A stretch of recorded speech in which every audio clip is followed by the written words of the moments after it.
안 물어봐도 알려준 남 얘기 안 할람 239회 2부 돈가스 얘기 시작하겠습니다.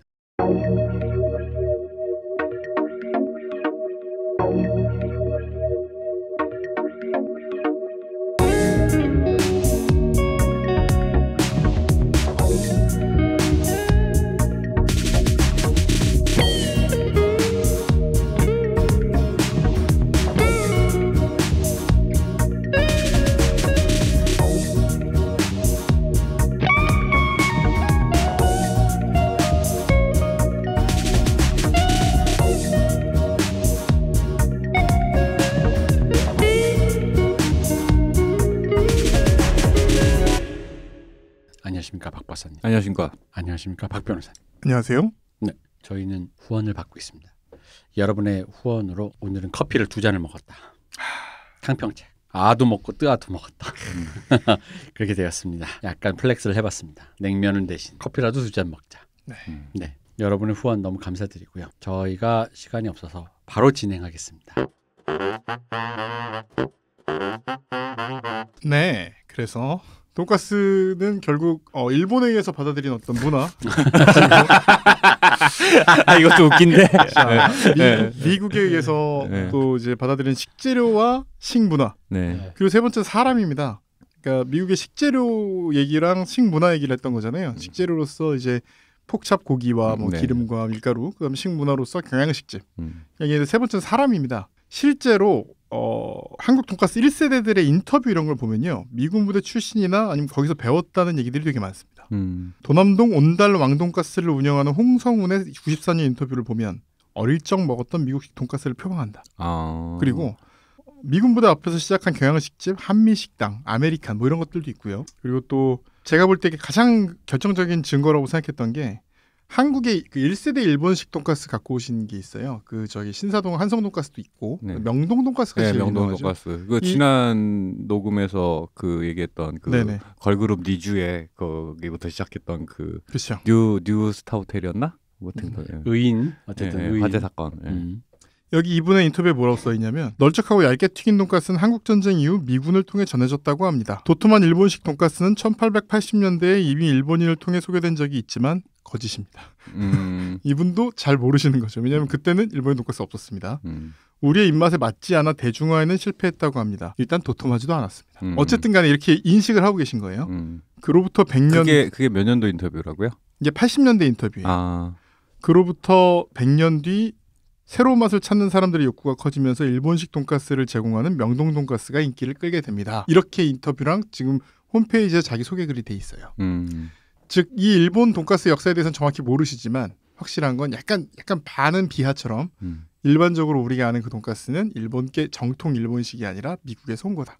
이렇게 얘기를 하고 있죠. 그 명동 돈가스는 되게 웃긴 게 이거 일종의 여혐인데 제 어릴 때요. 선배님들이죠. 한 80년대 학번이나 한 70년대 후반? 그 근처 학번. 대학생들이 소개팅을 하면 조금 플렉스를 하려면 거기 간다. 명동 돈가스를? 명동 돈가스. 그래요? 그러니까 좀 팬시하고 좀 값도 나가고 괜찮은 곳인가 명동 돈가스가. 근데 이게 소개팅 나가면 흔히 나오는 얘기 있잖아요. 이것만 먹고 가더라. 그래서 명동 돈가스만 먹고 가는 그녀. 약간 요 밈이 있었던 거야. 그러니까 그날 이렇게 열심히 준비를 했는데 명동 돈가스만 먹고 이제 가더라. 음식은 기억 안 나는데 그것만 먹고 가더라라는 그런 식의 거는 들은 기억이 있는 것 같아요. 그죠. 그게 이제 계속 반복됐는데 우리 윗세대에게는 꼭 집어서 그 얘기를 하더라고요. 왜냐면 그때는 이제 그런 종류가 많지가 않으니까 그때는 대표가 명동 돈가스였어요. 그 대학생 형들이 소개팅을 해가지고 이제 명동 돈가스를 갔더니 뭐만 먹고 가더라. 약간 이런. 그래서 어릴 때는 명동 돈가스가 저희 집도 그렇게 돈가스를 어른들이 좋아하잖아요. 그때는 뭐 어른들이 안 들어가면 못 가니까 뭐 대학생이 돼서야 이제 뭐 내 돈으로 뭘 어디 사 먹으러 가든가 하지. 도대체 명동 돈가스가 어딘데 그렇게 그게 귀해서 뭐 못 먹는 건지 아닌지 막 이랬거든요. 그 명동 돈가스는 재밌는 게 거기도 되게 많이 바뀌었어요. 돈가스 스타일이. 그래요? 아닌 척하지만 그 초반에 90년대 맛, 그다음에 2000년대 맛, 10년대, 20년대 맛 다 다릅니다. 제가 기억하는 한 점점 두꺼워지는 건 있어. 맞습니다. 그건 있어. 사실 제가 기억하는 빵가루도 두꺼워져요. 제가 기억하는 명동 돈가스는 한성 돈가스랑 되게 비슷했거든요. 거의 비슷했어요. 근데 지금 가 보면은 그냥 그래요? 그냥 그 안즈 같은 스타일이 표방합니다. 그래요? 요즘에는 바꿔놨어요. 그래서 제가 그 명동 돈가스랑 한성 돈가스를 비슷한 시기에 둘 다 먹고 같은 가게인가라고 생각을 했던 게 그게 한국인들이 처음 이해한 일본식 돈가스인 거예요. 그러니까 튀김옷을 두껍게 하고 빵가루를 두껍게 한다는 생각을 사실 못한 거예요. 고기가 두껍구나. 근데 두꺼운데 씹는 맛이 있네. 그래서 그리고 안심을 쓰네. 그것만 이제 처음에 들어왔던 게 그 1세대 일본식 돈가스라는 것들인데 그래서 히레가스를 좀 더 좋은 거라고 인식을 하셨던 것 같아요. 네. 로스가스보다. 네. 그리고 거기서 이제 그 다음에 그게 이제 80년대 후반, 90년대 초반 이럴 때잖아요. 그리고 그 다음 세대에 왔던 것들이 그 왜 저 깨 갈아먹고 그 뭐 허수아비라든가 허수아비 그런 집들. 허수아비 돈가스. 네. 허수아비 고등학교 때 많이 갔습니다. 네. 그런 가게들이 이제 일본에 가는 게 되게 쉬워진 거예요. 90년대가 돼서. 그래서 실제로 일본에 가서 거기서 무슨 막 대단한 명인의 고급집이 아니라 그냥 대중식당 돈가스를 배워와서 그 스타일 그대로 내는 거죠. 허수아비 고등학교 때 제가 관심 있는 여학생과 가는 코스가 항상 허수아비였던 것 같아요. 가가지고 이제 깨를 갈면은 약간 뭔가 좋은 데 온 것 같은 느낌? 네, 무슨 의미? 깨 갈아주고. 깨가 쏟아진다? 이거 참. 로스가스, 히레가스. 네, 뭐 히레가스 사주면 좀 더 좋아하고 뭐 이런 거. 말아놓고 보니까 되게 확 피부 같네. 근데 그런데 보면 이제 원래 그 일본식 돈가스는 지금도 그렇고 거기도 그렇고 심지어 그 말했던 그 아까 그 이름 뭐였죠? 그 처음에 했다는 집? 렌가테이. 렌가테이도 그런데 양배추 채를 쳐가지고 그거를 이제 곁들임 야채로 많이 나와요. 네, 그렇죠.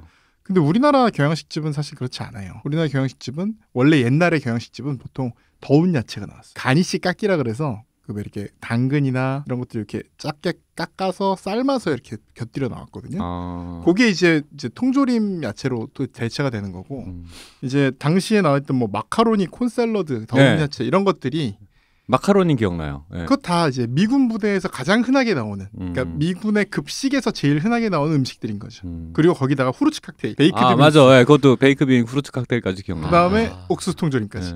이게 되게 제일 어떤 흔한 미국 식재료예요. 사실 이런 것들 태반이 부대찌개도 들어가죠. 그렇죠. 베이크드 빈스 들어가고 옥수수 통조림도 종종 들어가고 후르츠 칵테일은 잘 안 들어가지만 나머지 들어가는 음식들로 이제 완성이 된 거고요. 그래서 근데 이제 돈가스집이 이렇게 많았는데 미군 부대 영향 우리 생각보다 미군 부대 되게 컸고요. 거기서 식당 주방장은 아니라도 식당에서 일하는 한국인들은 되게 많았습니다.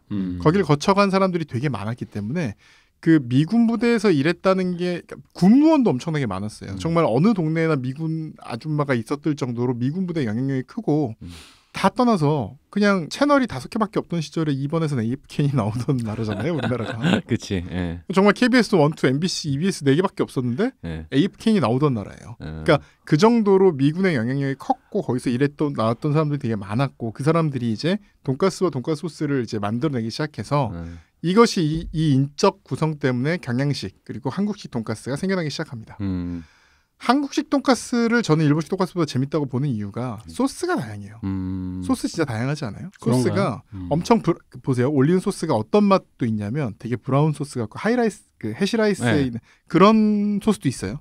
반면에 완전 단 것도 있고 새콤달콤한 것도 있죠. 과일 갈아 넣었다 그러고 그 다음에 진짜 그 우스터 소스처럼 약간 진하고 약간 맛 강한 그런 소스를 하는 데도 있고 부드러운 데도 있고 되게 여러 가지 있어요. 심지어 요즘엔 매운 데도 있고. 그렇죠. 그 소스가 너무나 다양한데 일본식 돈가스는 소스가 되게 단조롭죠. 우스터 소스와 그 약간의 변형밖에 없고. 그 우리나라 돈가스가 저는 재밌다고 보는 이유가 일본식 돈가스는 뭐가 잘한 거고 뭐가 못한 건지가 되게 명확해요. 잘 튀겼다 못 튀겼다 뭐 이런 게 되게 명확해요. 그러니까 점수가 1점부터 100점까지 매길 수가 있는데 우리나라 돈가스는 스타일이 워낙 다양해서 그 스타일 뭘 취하냐에 따라서 굉장히 방향이 달라져서 일괄적으로 비교하기 힘든 여러 가지 음식 같은 느낌을 주거든요. 그래서 어쨌든 그런데 여기 소스를 뿌려 먹는 게 아까도 계속 말씀드렸지만 한국식 돈가스 특징인데 이게 어디서 왔는지 좀 불분명해요. 왜냐하면 경양식집에서는 뿌려준 데도 있었지만 항상 뿌려주기만 한 게 아니었습니다. 그 왜 이렇게 카레 같은 거 담아 나오는 그릇 같은 데 소스를 따로 주는 경우들이 많았거든요. 고급집들은. 네, 제가 약간 알라딘 그거처럼. 네. 그런데 이렇게 많이 했거든요. 그래서 정확히 그거는 파악할 수 없지만 어쨌든 지금 현재 한국식 돈가스를 이루는 것 중에 하나고 제 짐작으로는 미군 부대 식사에서 왜 이렇게 소스 거기 이렇게 스테이크나 이렇게 튀김 같은 게 나오면 이렇게 급식에서 이렇게 떠가지고 위에 이렇게 끼얹어서 먹는 그런 왜냐하면 이게 그릇을 여러 개를 만들면 좀 그러니까 그렇죠. 그런 문화가 있었는데 거기서 온 게 아닌가 저는 그렇게 짐작을 합니다. 이건 제 뇌피셜입니다. 어쨌든 그렇습니다. 그래서 이 경양식 횟집 문화가 우리나라에서 평탄하게 이렇게 발전을 합니다. 발전을 했지만 처음에는 엄청 고급이었어요. 정말 미국인들이 갈 수 있는 고급이었는데 해방 이후에 이 돈가스가 점점 대중화가 되기 시작합니다. 왜 그랬을까요? 돈가스가요? 네, 돈가스가 점점 많은 사람들이 흔히 먹을 수 있는 음식이 되어갑니다. 미군에 돈 뭐가 많이 나와서? 재료가 많이 나와서? 만들기 편해서. 그리고 이게 입맛에 호불호가 없으니까 만들기도 쉽고 주면 일단 다들 어쨌든 꾸역꾸역 잘 먹고. 일단 싸진 겁니다. 왜 싸졌을까요? 고기가? 네, 모든 게 다 싸졌습니다. 돈가스를 이루는 3대 요소죠. 4대 요소죠. 4대 요소. 자, 첫 번째 고기, 두 번째 밀가루, 세 번째 기름, 네 번째 불. 이게 다 싸졌습니다. 일단 우리나라는 특히 남한에서는 거의 돼지고기를 많이 안 키웠다고 얘기를 했잖아요. 그 얘기 들었었죠. 지난번에 예전에는 한국 한반도에서 돼지를 그렇게 안 키웠다. 제주도 빼고. 네. 그러다가 60년대 박정희 정권 이후에 양돈이 장려가 됩니다. 이때 배경이 있어요. 첫 번째는 곡물이 막 밀가루나 이제 뭐 안남미 이런 게 되게 많이 발전을 많이 들어와서 곡물 자체가 부족하진 않게 됐습니다. 사람들이 굶어도 진짜 맛없는 쌀이라도 먹으려고 맘만 먹으면 먹을 수 있는 상황이 된 거예요. 그래서 지난번에도 말씀 수돗물로 배를 채운다. 사실은 이 당시 60년대부터도 식량 보급률이 거의 인구수를 넘어갔습니다. 쌀의 경우, 그러니까 곡류의 그러니까 그게 뭐든 간에 밀가루든 뭐든 어떤 거라도 칼로리를 채울 수가 있었어요. 어느 정도. 거짓말 임춘애가 88올림픽 수돗물로 배 채웠다 그랬죠. 라면도 먹었다 했잖아요. 아니야, 라면 수돗물이야. 주식은 수돗물이야. 내가 볼 때 그분은 운동하시느라 많이 먹은 거예요. 남들보다 칼로리가. 그러니까 새끼밥으로는 칼로리가 모자라는데 그치. 추가로 먹을 게 없으니까 헬프스가 왜 하루에 2만 칼로리 먹고 이런 거짓말하지 마. 그냥 임춘애 주식은 수돗물이야. 어쨌든 이게 문제가 뭐냐면 농민들의 수익이 줄어요. 그래서 농민들의 수익, 그러니까 쌀이 옛날보다 비싸지 않게 되면서 농민들의 수익이 줄어들고 그래서 정부에서 50년대, 60년대부터 특수작물 그리고 축산업을 장려합니다. 그리고 부업을 장려해요. 그래서 이때 나온 게 양돈, 양계, 양잠, 인삼농사 이런 것들이 이제 정부에서 추진되는 것들입니다. 근데 양돈, 양계가 부업으로 제일 좋아요. 인삼농사는 뭐 부업으로 사실 할 수 있는 게 아니잖아요. 그게 주기가 몇 년 단위니까 이게. 땅이 일단 많이 필요하고 그러니까 특수작물로 할 수는 있지만 양잠도 생각보다 힘든 거예요. 양잠 힘들죠. 예. 뽕나무밭을 키워놔야 되고 이제 어떤 자연환경 기후에 따라서 막 죽기도 하고 힘든 거예요. 근데 양돈 양계가 좋은 거예요. 근데 소 같은 경우는 키우려면 우사가 되게 커야 돼요. 그렇지. 그리고 이 당시에 또 이제 트랙터라든가 뭐 경운기라든가 이런 게 보급이 되면서 소 역할이 점점 줄어요. 소고기는 맨 처음에 제가 얘기했던 돼지고기가 정말 경제적이지 않은 이유는 아무짝에도 쓸모없는 먹기만 하는 고기라는 거잖아요. 이제 소고기는 먹기 위해 키우는 고기가 된 거예요. 근데 일을 안 한다고 가정하면 돼지가 되게 그 전환율도 높고 실제로 사람이랑 같은 음식을 먹는다는 게 어떻게 보면 경쟁자지만 어떻게 보면 구하기 쉬운 거예요. 소고기의 어떤 사료는 따로 사야 돼. 근데 집에서 돼지 한두 마리 키우는 건 되게 쉬워요. 먹다 남은 잔반을 주면 돼요. 잔반이 없던 시대 그리고 농사를 위해 뭔가가 필요하던 시대에는 돼지는 쓸모가 없고 사치였지만 잔반이 이제 슬슬 발생하기 시작하고 내가 딱히 뭐 농사를 질 때 소가 필요 없는 시대가 되면 오히려 돼지가 더 경제적인 게 된 겁니다. 그리고 또 이 시기에 그래서 이제 보면 당시 자료를 보면 5두에서 10두 정도를 키우는 부업도 되게 많이 장려가 되고 흔히 이루어졌더라고요. 돼지를 그 정도만? 네, 5마리 정도만. 그럼 사실 되게 큰 공간이 필요 없는 거죠. 이런 식으로 부업으로 장려가 되면서 돼지 그 생산수가 되게 많이 늘어납니다. 그게 대략 60, 70년대인 건가요? 50년대 말부터 60년대 초. 예. 잠깐 그러고 보니 제가 지금 약간 신기한 경험이 파친코에 나오는 그 한일 조선인 타운에 돼지 있잖아요. 그거 너무 크지 않아요? 약간 옥자만한데 돼지가 저렇게 컸나? 약간 그랬거든. 그래요? 옛날 제주도 돼지는 지금 우리가 아는 그 버크셔 돼지보다 훨씬 작습니다. 그러니까 옛날에 훨씬 더 작고 지금이 많이 커진 거 아니에요? 많이 커진 겁니다. 근데 그 80년 돼지 너무 커가지고 그때 품종을 재현할 수 없었나 보지. 옥장가? 약간 이랬는데. 그런 게 어디 미국이나 일본이나 어디 있었을 수도 있지. 그래서 나는 그 생각까지 한 거야. 이게 비율을 고려한 건가? 그 당시 조선인의 평균 신장이 이런 건가? 약간 그런 생각을 했죠. 그래서 60년대에는 극단적으로 축산 장려 정책을 펴서 목표 가축 두수를 지자체마다 둬요. 그래서 이렇게 되면 또 문제가 뭐냐면 이제 사료 풍기가 일어납니다. 그래서 고기가 막 남아돌아서 파동이 막 나요. 돼지고기가 너무 많아서 파동이 나요. 막 앞에 그 농민들이 돼지고기 가가지고 막 태우고 막 이런 시위도 하고 막 그런 것들이 나옵니다. 냄새가 좋았겠죠? 그렇네. 온 동네 그냥 잔치한다고. 그래서 이제 사람들이 돼지고기를 먹기 시작한 거예요. 그러니까 이제 공급이 수요를 약간 추동한 부분이 있는 거예요. 수요가 늘어나면서 공급이 올라왔고 70년대에는 매년 80%씩 두수가 늘어납니다. 돼지 두수가. 엄청난 증가세. 그러니까 고무렵부터 돼지고기 그 삼겹살 이런 걸 먹기 시작했다. 좀 대중적으로. 그렇죠. 먹기 시작했다라는 게. 그렇죠. 이게 지금 표를 보면 70년대부터 94년 이럴 때 거의 매년 이제 거의 막 더블로 성장을 하는데 그러다가 이제 94년 이때부터 이게 좀 안정기가 됩니다. 근데 이제 삼겹살이 그때 고안이 됐어요. 근데 원래 이게 또 이제 그때 황교익 씨가 문제됐던 게 이 삼겹살이라는 게 일본에 수출하고 안심 등심이 좋은 고기라 수출하고 남은 걸 먹었다. 지난 시간에 좀 말씀 좀 드렸었죠. 근데 그 얘기인데 이게 보면 34년 동아일보에 보면 도야지고기의 맛으로 말하면 뒤 넓적다리와 배 사이에 있는 새겹살이 제일 맛이 있고 그 다음으로 목덜미살이 맛이 있다 이렇게 써 있어요. 근데 조금 애매한 게 뒤 넓적다리와 배 사이에 있는 살은 삼겹살이 아니에요. 좀 애매하죠. 뒤 넓적다리랑 배 사이에 있는 거. 그러니까, 네.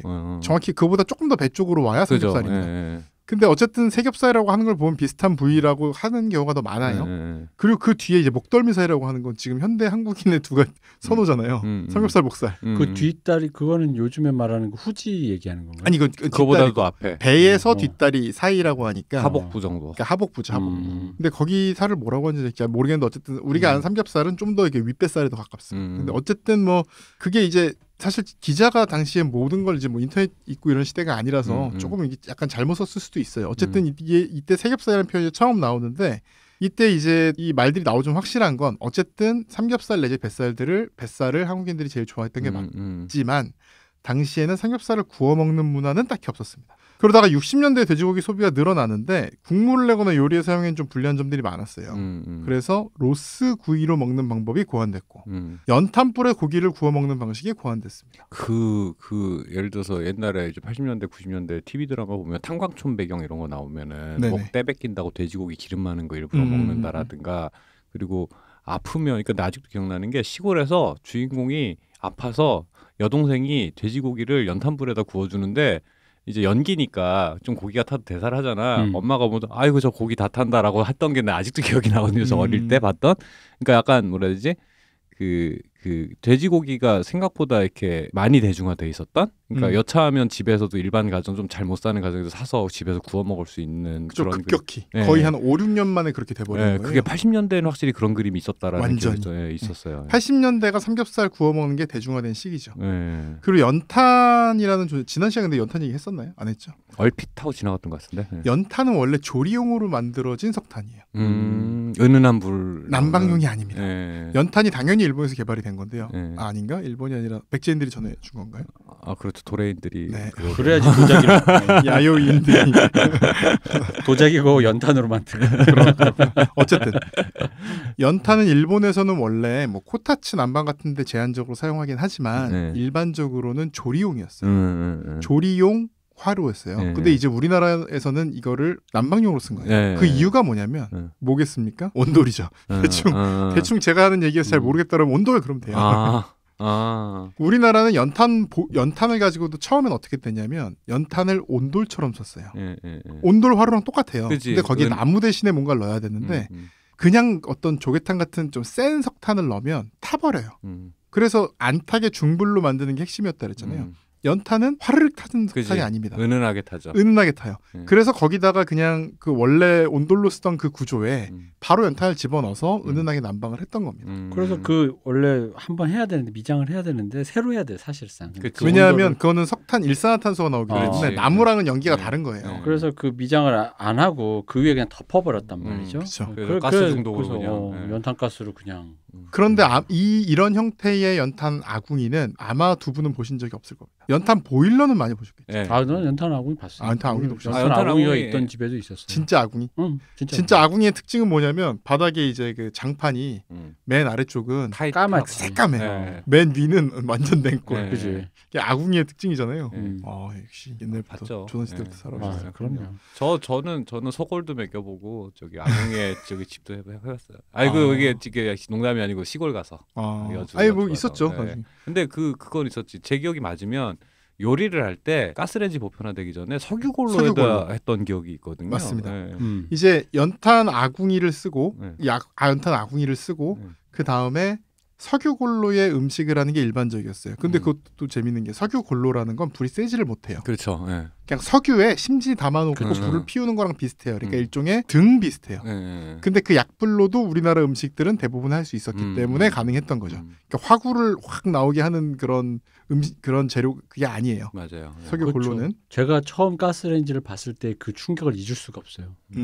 라면을 끓이는데 물이 잠깐 하는데 끓고 있는 거예요. 왜냐면 진짜 골로의 감각으로는 거의 만화 영화 틀어놓고 좀 그렇게 보고 있다가 이제 어느 정도 이제 보글보글 올라오는데 이거 잠깐 눈을 떴더니 이미 이게 물이 쫄려 그러는 거지. 그 충격에 그 컬처 쇼크를 잊을 수가 없는. 가스통 배달 받던 시절. 네, 그렇죠. 그래서 어쨌든 연탄은 기본적으로 그러니까 요리용으로 우리나라에서는 별로 안 썼는데 다만 이제 집집마다 연탄은 엄청 많은 거예요. 그래서 요거에다 구이를 해먹기 시작해요. 그 슬레이트도 올렸겠지만 주로 이제 석쇠 같은 거에 올려서 연탄은 애초에 조리용이기 때문에 그게 적합해요. 뭐 저기 어디 캠핑이나 펜션 같은 데 가셔서 연탄으로 구워 먹는 건 거의 없습니다. 요즘엔. 거의 다 수출 먹고 아니면 번개탄을 쓰죠. 연탄 안 쓴 이유가 뭐죠? 그 불이 안 붙어서. 연탄은 불이 정말 더럽게 안 붙습니다. 그렇죠. 그래서 옛날에 모든 시장에 가면 꼭 연탄 구워 파는 사람이 있었어요. 아 맞아. 불 붙여서 파는 사람. 아 그래. 이게 불이 더럽게 안 붙는 대신에 그래서 저 기억난다. 그 연탄 불 꺼지면 옆집 가가지고 불 얻어오라 그랬었어. 그죠. 연탄 집게 가지고 와서 불 얻어오라 그랬어. 그 불 얻어오라는 게 어떻게 하는 거냐면 연탄 그 보일러에 보면 연탄이 2개가 들어가요. 그래서 밑에 연탄을 넣고 위에 연탄을 놓으면 아래에 불이 올라가면서 그죠. 한 1시간 걸려요. 네, 그죠. 근데 불 얻어오라는 게 뭐냐면 2개면 하나 붙어 있는 거예요. 그러면은 새 연탄 하나 주고 붙어 있는 거를 갖고 오는 거예요. 바꿔 오는 거예요. 왜냐면 그 위에 올리기만 하면 되니까. 그래서 저도 어릴 때 어렴풋이 저는 진짜 어렴풋이 기억나는데 그 연탄 제로된 상태에서 연탄 꺼내기가 되게 힘들었던 거 같아요. 맞아요. 잘 부서져서. 그래서 그거 되게 스킬풀하게 적절한 힘으로 집어서 딱 꺼내오는. 어른들은 잘하는데 이제 애들은 잘 못하고. 근데 애들한테도 많이 시켜서 지금 생각하면 되게 요즘 애들한테 절대 안 시킬 것 같은 일인데. 그렇죠. 세계가 점점 좋아지고 있으니까. 그 정도는 해야지. 그래서 일본에선 삼겹살이라고 그러면 삼겹살 부위를 포크벨리를 구워 먹은 거라고 생각하지 않아요. 일본에서 삼겹살이라는 요리 이름을 많이 쓰거든요. 얘들은 어떻게 생각하냐면 상추, 깻잎 그 위에 돼지고기를 얹고 쌈장과 마늘과 밥을 넣고 싸먹는 음식. 그러니까 야채 고기 쌈이라고 생각해요. 삼겹살. 일본에서 삼겹살 음식을 많이 먹는데 우리는 삼겹살이 부위잖아요. 그렇죠. 근데 얘네들은 요리라고 생각하는 거예요. 왜냐하면 야채쌈이 독립적인 요리인 거예요. 근데 우리나라에서는 야채쌈은 독립적인 요리가 아니라 거의 진짜 고구려 시대부터 한국은 그냥 먹으면 밥 옆에 된장이랑 무조건 그냥 야채쌈은 무조건 같이 가는 거예요. 무조건. 그러니까 이거는 기본인 거예요. 김치가 있는 거랑 똑같은 거예요. 김치찌개는 있지만 김치라는 요리가 딱히 없는 거랑 같아요. 뭐 비슷하냐면 인도에서 커리 같은 얘기예요. 인도에는 카레라는 음식이 없거든요. 그런 것처럼 그런 거 비슷한 겁니다. 그래서 결국 연탄에 고기를 구워서 혹은 어떤 숯에다 고기를 구워서 직화로 구워서 거기를 이제 야채쌈에 같이 먹는 음식, 이런 삼겹살이라는 음식이 탄생을 한 겁니다.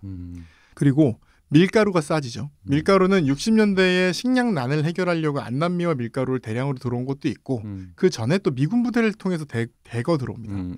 미군 부대를 통해서 들어오는 게 뭐냐면 미군 부대를 먹으라고 들어오는 것도 있지만 더 많은 양을 구호용으로 받아요. 그러니까 당시에 미군이 운영하는 뭐 고아원이라든가 학교라든가 구호 물자라든가 이런 거 태반이 밀가루가 들어오는 겁니다. 이 밀가루는 당연히 이제 여러 사람에 의해서 시장에서 팔려서 쓰이게 된 거죠. 근데 사실은 빵을 만들어 먹는 건 힘들잖아요. 발효빵을 빚어가지고 거기 뭐 이스트를 넣어가지고 만드는 게 굉장히 스킬이 필요한 일이잖아요. 그러니까 그건 힘들지 않아요. 그리고 화덕도 필요하고 그렇죠. 굉장히 힘든 일인데 밀가루를 제일 흔하게 먹는 방법은 밀가루로 떡을 만들어 먹는다든가. 우리 원래 떡을 만들어 먹었습니다. 그리고 쉬운 게 밀가루를 전을 만들어 먹는 거죠. 국수를 만들어 먹는 거예요. 이런 것들은 우리한테 오히려 더 일반적으로 쉬운 것들. 거기다가 이제 일제강점기 이후니까 국수 빼는 기계가 되게 보급이 많이 돼요. 그래서 잔치국수가 나오게 된 겁니다. 진말이라 그랬잖아요. 조선왕조 중에서. 그래서 진가루 그 흔한 굉장히 귀한 가루였는데 이건 잔치국수라고 하는 이유는 잔칫날에나 먹을 수 있는 거라서 잔치국수였는데 이게 이제는 흔하게 된 겁니다. 떡볶이가 이제 밀떡볶이 같은 게 미군 부대에서 그 풀린 밀 때문에 그랬다라는 그렇죠. 그리고 많이 듣긴 했죠. 그렇죠. 그리고 이제 박정희 시대 때 굉장히 혼분식 장려를 해요. 그렇죠. 분식. 그래서 저는 뭐 대통령 아실지도 모르겠어요. 근데 그런 옛날 뭐 무슨 이원수 아동문학범이 되게 많이 나온 얘기가 왜 밥 까보라 그래서 쌀이 많으면 선생님이 막 손바닥 때리고 이런 얘기 나왔거든요. 그렇죠. 맞아. 있었어. 보리와 조와 뭐. 나 기억나요. 그죠. 그거 80년대까지도 그랬어요. 있었어요. 90년대까지만 해도 그 과자 봉지에 혼무식 장려라고 써 있었어요. 그 마크가 있어요, 약간. 아니 그 학교에서 그렇게 그걸 장려가 아니라 강제지.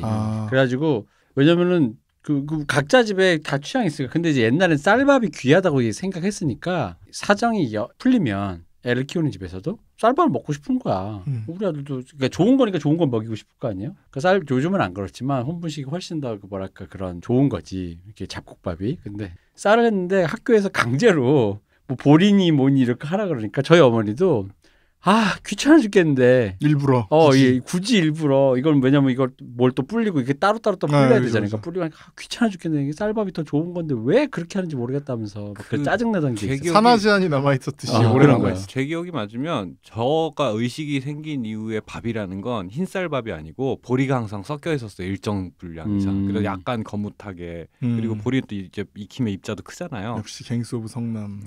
그래가지고 그 밥이 나한테는 내가 기억이 있는 애기 때 기억에는 밥이란 건 이런 거다 해서 흰쌀밥이 있는 게 오히려 낯설었어요. 그래요? 이것은 갱스 오브 성남 감성인데 하여튼 그랬습니다. 그래요. 저희 어머니도 그래서 짜증을 근데 내신 적이 혼분식을 강제해서 검사를 했나는 정확하게 기억 안 나고 다들 섞어 먹긴 했었어요. 혼분식이 무슨 뜻인지 아시죠? 혼식은 잡곡. 분식은 말 그대로 분식. 그러니까 밀가루를 얘기하는 거거든요. 그래서 뭐 당시에 이제 찾아보면 하루 한 끼 빵 먹기 운동이라든가 그것까진 기억이 없다. 60년대에 그런 게 다 이루어집니다. 그러니까 분식 과자에도 왜 되게 오랫동안 분식 장려, 뭐 분식이 뭐 국가 뭐 나라 사랑 이런 식으로 많이 써 있었어요. 그 이유가 과자도 일종의 그런 대용식으로서 귀한 쌀을 대신할 수 있는 것으로서 나타난 거죠. 그리고 이제 막걸리 같은 경우도 원래는 쌀막걸리가 금지됐었어요. 60년대. 쌀막걸리가 금지된 처음에는 근데 원래 사람들이 남아있는 감각으로는 막걸리는 쌀로 만들어야 되는 거예요. 그래서 처음에는 맨 처음에는 80% 쌀을 쓸 수 있게 해줬고 그 다음에 20%. 그 다음에 아예 금지했습니다. 그래서 이거 재밌는 게 제가 기억하는 거의 최초의 레트로였던 게 뭐였냐면 80년대 중후반인가 어째인가 직장인들 식문화 중에 그 꽁보리밥이 유행하던 적이 있어요. 맞아요. 저도 먹었어요. 왜냐면 꽁보리밥은 가난의 상징이고 흰쌀밥이 부의 상징이니까 이제 다들 흰쌀밥 먹을 때라서 꽁보리 안 먹는데 이제 그런데 이제 이게 맛으로 이제 꽁보리로 무슨 칼국수집 그렇죠. 그런데 돌아온 거야. 기억나다. 그 약간 김영삼 대통령 되면서 칼국수 유행하고 그럴 때 그거 조금 하여튼 그래서 꽁보리밥은 보리만 하면 좀 색깔이 시커멓단 말이에요. 그게 섞지 않은 거야. 근데 그거를 이제 직장인들 사이에 맞아. 이렇게 막 하면서 근데 이제 웃긴 건 이제 그런 얘기가 도는 거지. 직장인들이 점심 때 꽁보리밥 먹고 이게 알잖아. 이게 보리밥을 먹으면 약간 방구가 많이 나오잖아요. 그런 직장인의 어떤 사무실의 진 풍경이. 그럼 이제 저희 어머니 아버지 같은 사람들은 왜 저 돈 주고 저걸 처먹고 있냐. 그러니까 어른들 저희 어머니도 그랬어요. 왜 저 돈을 주셔서 왜 굳이 그래요? 돈으로 꽁보리밥을 사 먹는 거지? 그러니까. 저는 주기적으로 한 번씩 꽁보리밥을 먹었어요. 그러니까 아버지가 좋아해서 그냥. 저희 아버지는 무조건 흰쌀밥만 좋아했어요. 그렇구나. 어릴 때 너무 그 쌀을 못 먹었던 경험 이런 게 있다고. 그렇구나. 그냥 잊을만 하면 한 번씩 이렇게 밥을 이게 왜 오늘도 왔구나 그날이 해서 꽁보리밥에 그냥. 그래서 저는 한 진짜 뭐 한 2000년대 초반까지만 해도 어머니가 밥을 두 종류를 하셔서 흰쌀밥은 아버지 드리고 나머지는 뭐 보리 이런 거 섞인 거 저랑 어머니 먹고 그랬어요. 그러셨구나. 그래서 흰쌀밥보다는 저는 보리가 섞인 밥이 좀 더 제 눈엔 익숙하긴 해요. 위에 뜨잖아요, 이렇게. 밑엔 쌀이고 위에 이렇게 가벼워서 이렇게 뜨잖아요. 한번 물어봐야겠다. 내 기억이 맞으면 보리가 좀 싸서 쌀이랑 섞어서 먹는다라는 식으로 얘기했던 기억이 있는데 너무 어릴 때라 한번 물어봐야겠다. 그죠. 보리가 훨씬 쌌으니까. 그거는 뭐 조선시대도 마찬가지예요. 어쨌든 이렇게 이제 경양식집 이게 돼지고기가 싸지고 밀가루가 싸지고 또 기름이 싸졌죠. 기름이 뭐냐면 1940년대에 우리나라에서도 이제 해방 이후에 1940년대부터 기름을 생산하기 시작합니다. 동방유업에서 콩기름을 생산하기 시작합니다. 동방 해표. 그러니까 여기도 되게 전통의 집인 거죠. 그죠. 여기서 이제 핵산 추출법을 배워와서 그걸로 이제 공장에서 콩기름을 생산하기 시작하고 그리고 우리나라에도 금방금방 쇼트닝. 쇼트닝이 뭔지 아시죠? 뭔가요? 그 과자 만들 때 넣는 그런 거 아니에요? 쇼트닝이 뭐냐면 쇼트닝은 쇼트닝이랑 이스트랑 헷갈려요. 왠지 그런 기분이야. 이스트는 그냥 효모라고 보시면 돼요. 효모균을 말려놓은 걸 이스트라고 하고요. 베이킹 파우더는 탄산수 나트륨으로 그냥 기계적으로 부풀리는 거고 이스트는 그게 균이에요. 말린 균이고. 근데 이제 쇼트닝은 뭐냐면 기름인데 동물성 기름을 원래 쇼트닝이라고 그래요. 돼지 기름도 쇼트닝이라고 그래요. 근데 일반적으로 우리가 쇼트닝이라고 얘기하면 뭐냐면 식물이나 다른 재료로 동물성 기름의 맛을 낸 거. 즉 트랜스화시킨 지방을 쇼트닝이라고 많이 불렀습니다. 마가린? 마가린은 이제 생선 기름이나 이런 걸 가지고 이렇게 완전히 굳힌 거고 쇼트닝은 어떻게 생겼냐면 그 딱 돼지 기름처럼 하얘요. 하얀데 이걸로 만들어야 튀김의 진짜 맛이 나와요. 옛날에 짜장면 다 쇼트닝으로 만들었고 뭐 왜 튀김이 옛날 맛이 아니다라고 얘기하는 거 다 쇼트닝을 써서. 그 라드하고는 다른. 라드 그러니까 인공 라드라고 보시면 돼요. 인공 라드라고 보시면 아니 근데 뭐 과자나 이런 거 할 때 쇼트닝으로 뭘 해가지고 몸에 안 좋다 뭐 이런 식의 그러니까 트랜스 지방이니까. 그래서 그랬구나. 트랜스 지방이 안 좋다는 얘기가 2003년 2002년에만 해도 한국 사람들 아무도 몰랐어요. 그렇죠. 당연히 모르지. 그걸 왜 제가 기억나냐면 그때 쓰레기 만두 사건이 있었거든요. 근데 제가 그때 합리적으로 생각해서 좀 이상한 거예요. 정말로 사람 그 만두 공장 한 개의 일탈이 아니라 다양한 만두 공장에서 쓰레기를 일부러 집어넣었을 리가 있냐. 이상하잖아요. 좀 너무 이상해가지고 좀 제가 좀 알아보자 뭐 그런 글 썼다가 막 댓글이 막 2,000개 달렸거든요. 그런 일이 있었는데 그때 제가 되게 다양한 식품에 대한 지식을 알게 됐어요. 댓글을 통해서. 근데 그때 어떤 사람이 영국에서는 요즘에 트랜스 지방이라는 게 문제다. 한국에서도 좀 있으면 말이 나올 거다. 불포화 지방산, 뭐 포화 지방산 이게 중요한 게 아니다. 트랜스 얘기 나오면 이제 그런 얘기 다 없어질 거다. 쓰레기 만두 뭐 다 필요 없다. 이런 얘기를 누가 써놔서 그래서 찾아봤는데 이게 뭐지 막 그랬던 게 있거든요. 트랜스 지방이라는 게 딴 게 아니라 원래는 액체잖아요. 상온에서 액체인 지방에 수소를 첨가하는 거예요. 수소를 첨가해서 트랜스 지방으로 만들면 이제 상온에서 굳은 지방이 되는 거예요. 근데 이렇게 하면 장점이 뭐냐면 튀겼을 때 더 바삭해지는 거예요. 그 실제로 올리브유나 이런 것도 열에서 한번 튀기잖아요. 이게 좀 이렇게 덜어진다 그러잖아요. 튀기다 열을 가하면 트랜스 지방이 많이 생성이 돼요. 네, 그러니까 자연 상태, 그러니까 일부러 수소 첨가를 하지 않더라도. 그래서 어쨌든 이런 트랜스 지방이 형성이 되는데 이 쇼트닝이 트랜스 지방만 있는 건 아니에요. 그러니까 그 쇼트닝 성분의 전체가 트랜스 지방인 건 아닌데 트랜스 지방이 되게 많이 포함이 돼 있었던 지방이죠. 마가린처럼. 제가 헷갈렸던 게 그 과자 뒤에 성분 보면 다 그게 한 쇼트닝 파뮤 이렇게 써 있어요. 뭐 쇼트닝, 이스트 뭐 이렇게 다 써 있으니까 난 이게 다 그냥 그러니까 양과자 뭐 이런 종류 만들면 다 집어넣는 뭔가 이스트, 세트다. 쇼트닝, 이스트, 파뮤, 전분. 맞아요. 그러다 보니까 이게 그냥 뭐 양식 그런 빵 같은 거 만들려면 과자 만들면 이런 거 다 한꺼번에 때는 이렇게 구분이 안 되고 요즘 나오는 쇼트닝은 트랜스 지방을 그 이후에 이제 사후적으로 많이 제거를 하는데 어쨌든 요즘 많이 안 쓰여요. 쇼트닝 자체가 요즘에는 그래서 옛날 튀김이 옛날 맛 안 나는 쇼트닝 지금도 쇼트닝 냄새 딱 쇼트닝으로 튀긴 거 냄새 딱 맡으면 바로 그냥 옛날로 돌아갑니다. 잃어버린 시간을 찾아서 해서 옛날 예를 들어서 시장에서 팔던 옛날 도너츠 그 맛이 요즘에는 안 나온다. 그게 미묘하게 다른 그 느낌이 거기서 그리고 좀 더 바삭한. 차이는 콩기름으로 튀기잖아요. 오징어 튀김을 하나 튀겼다고 해보세요. 그러면은 3시간 뒤에는 이거는 눅눅해져요. 그죠. 1시간만. 근데 쇼트닝을 튀기면 바삭해요. 계속. 그러면 또 이게 또 이 광우병 파동과 비슷한 게 약간 또 이제 그런 어떤 한번 지나간 거니까 솔직하게 트랜스 지방이 정말 그만큼 나쁘냐? 연구 결과에 따르면 점점 더 나쁜 걸로 밝혀지고 있습니다. 점점 더 나쁜 거? 네. 연구가 하나 나오면 나올수록 이건 정말 정말 나쁘다는 걸로. 그러니까 그 전에, 그러니까 90년대만 해도 미국도 포화지방산 적게 먹고 불포화지방산 많이 먹으라는 얘기가 있었거든요. 그런 얘기가 있었어요. 근데 지금은 포화지방산도 먹어도 돼. 그러니까 왜 그 육식하는 거 뭐라 그러죠?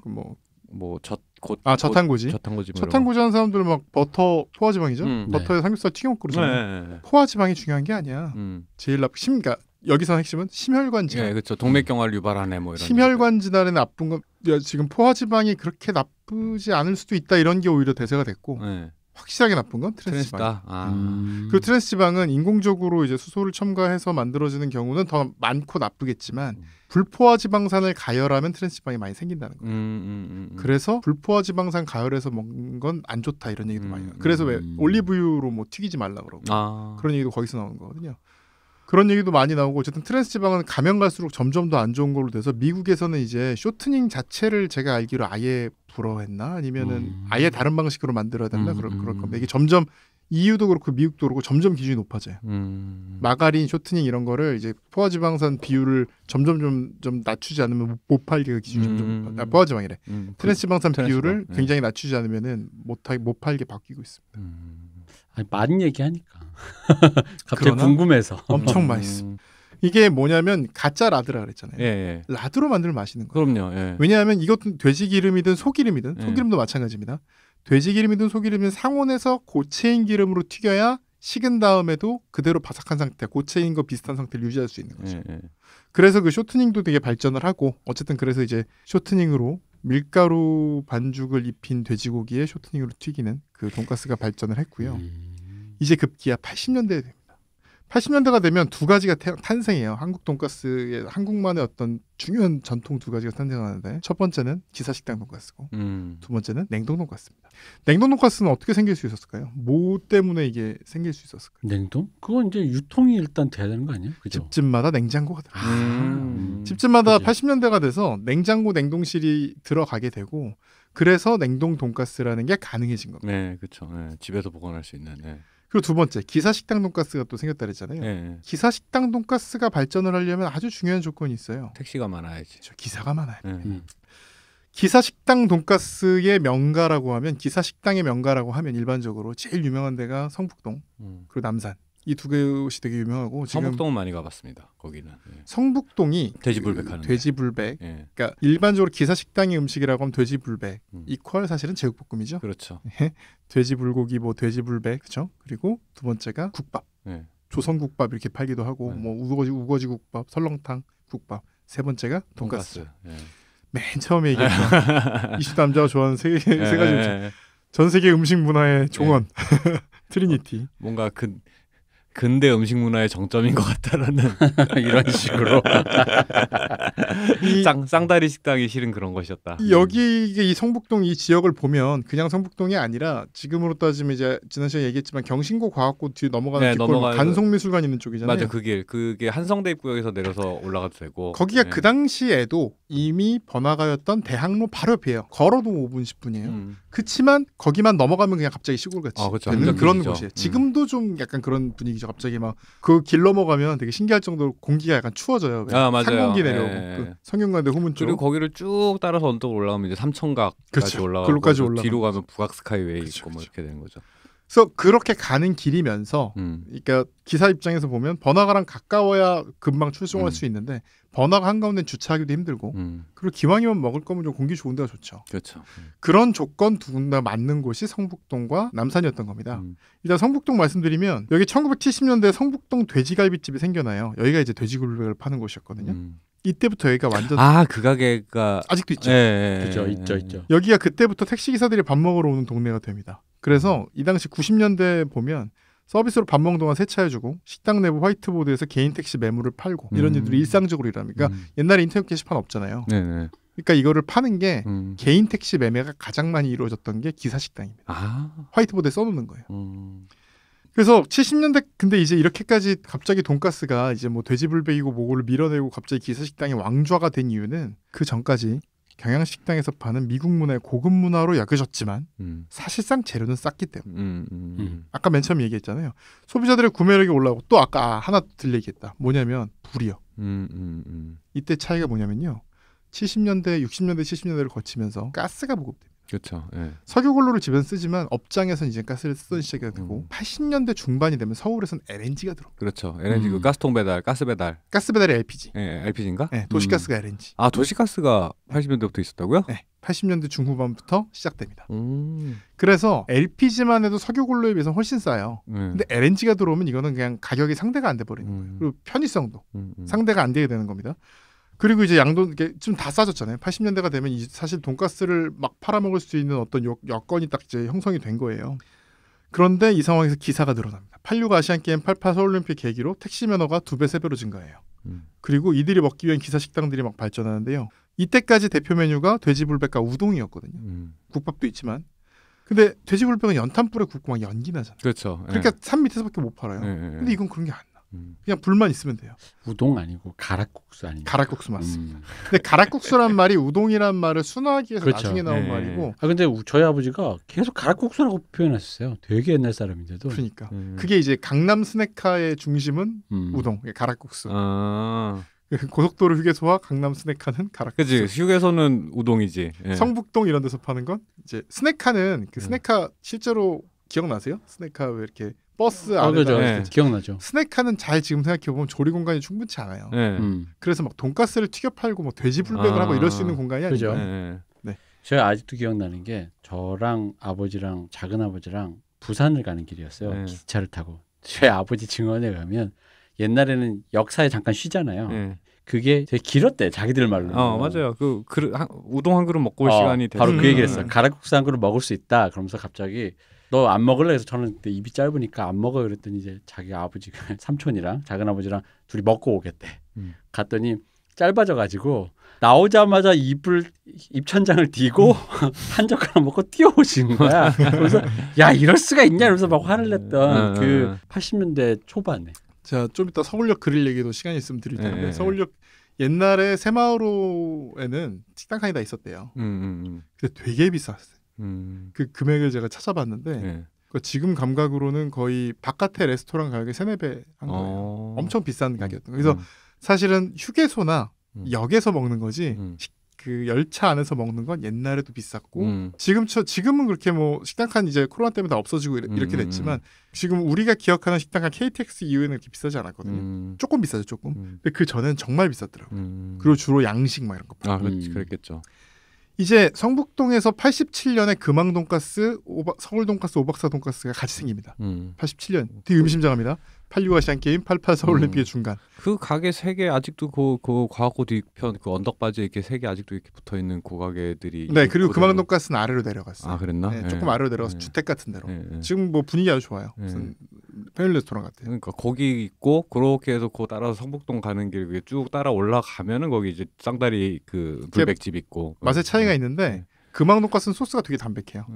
약간 후추만 많이 나고 담백하고 제가 볼 때는 그 경양식 돈가스 스타일을 되게 유지하고 있어요. 기사식당 우리가 아는 기사식당 스타일보다는 경양식 스타일에 가까워요. 이렇게 너무 얇지 않고. 저는 솔직히 완성도가 되게 높다고 생각하고. 그래요.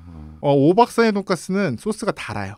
달고 그 돈가스 소스 맛도 많이 나고 달고 그 튀김도 엄청 두꺼워요. 그만으로 두껍지 않고. 그래서 거기 오박사 돈가스가 사실 어른들이 제일 좋아해요. 먹은 다음에 뭔가 먹었다 이런 느낌이 나는 집. 서울 돈가스가 되게 뭐라 그래야 되나 표준적인 맛? 서울 돈가스를 먹어보면 김밥 천국 이런 맛이 여기서 왔겠구나라는 걸 알 수 있어요. 그 소스도 그러니까 그거보다 좀 더 완성도가 높은데 어쨌든 그 스타일이 딱 그래요. 그 딱 오박사와 금왕 중간적인 두께와 대신에 그 고기는 제일 얇아요. 크죠 대신 제일 크고.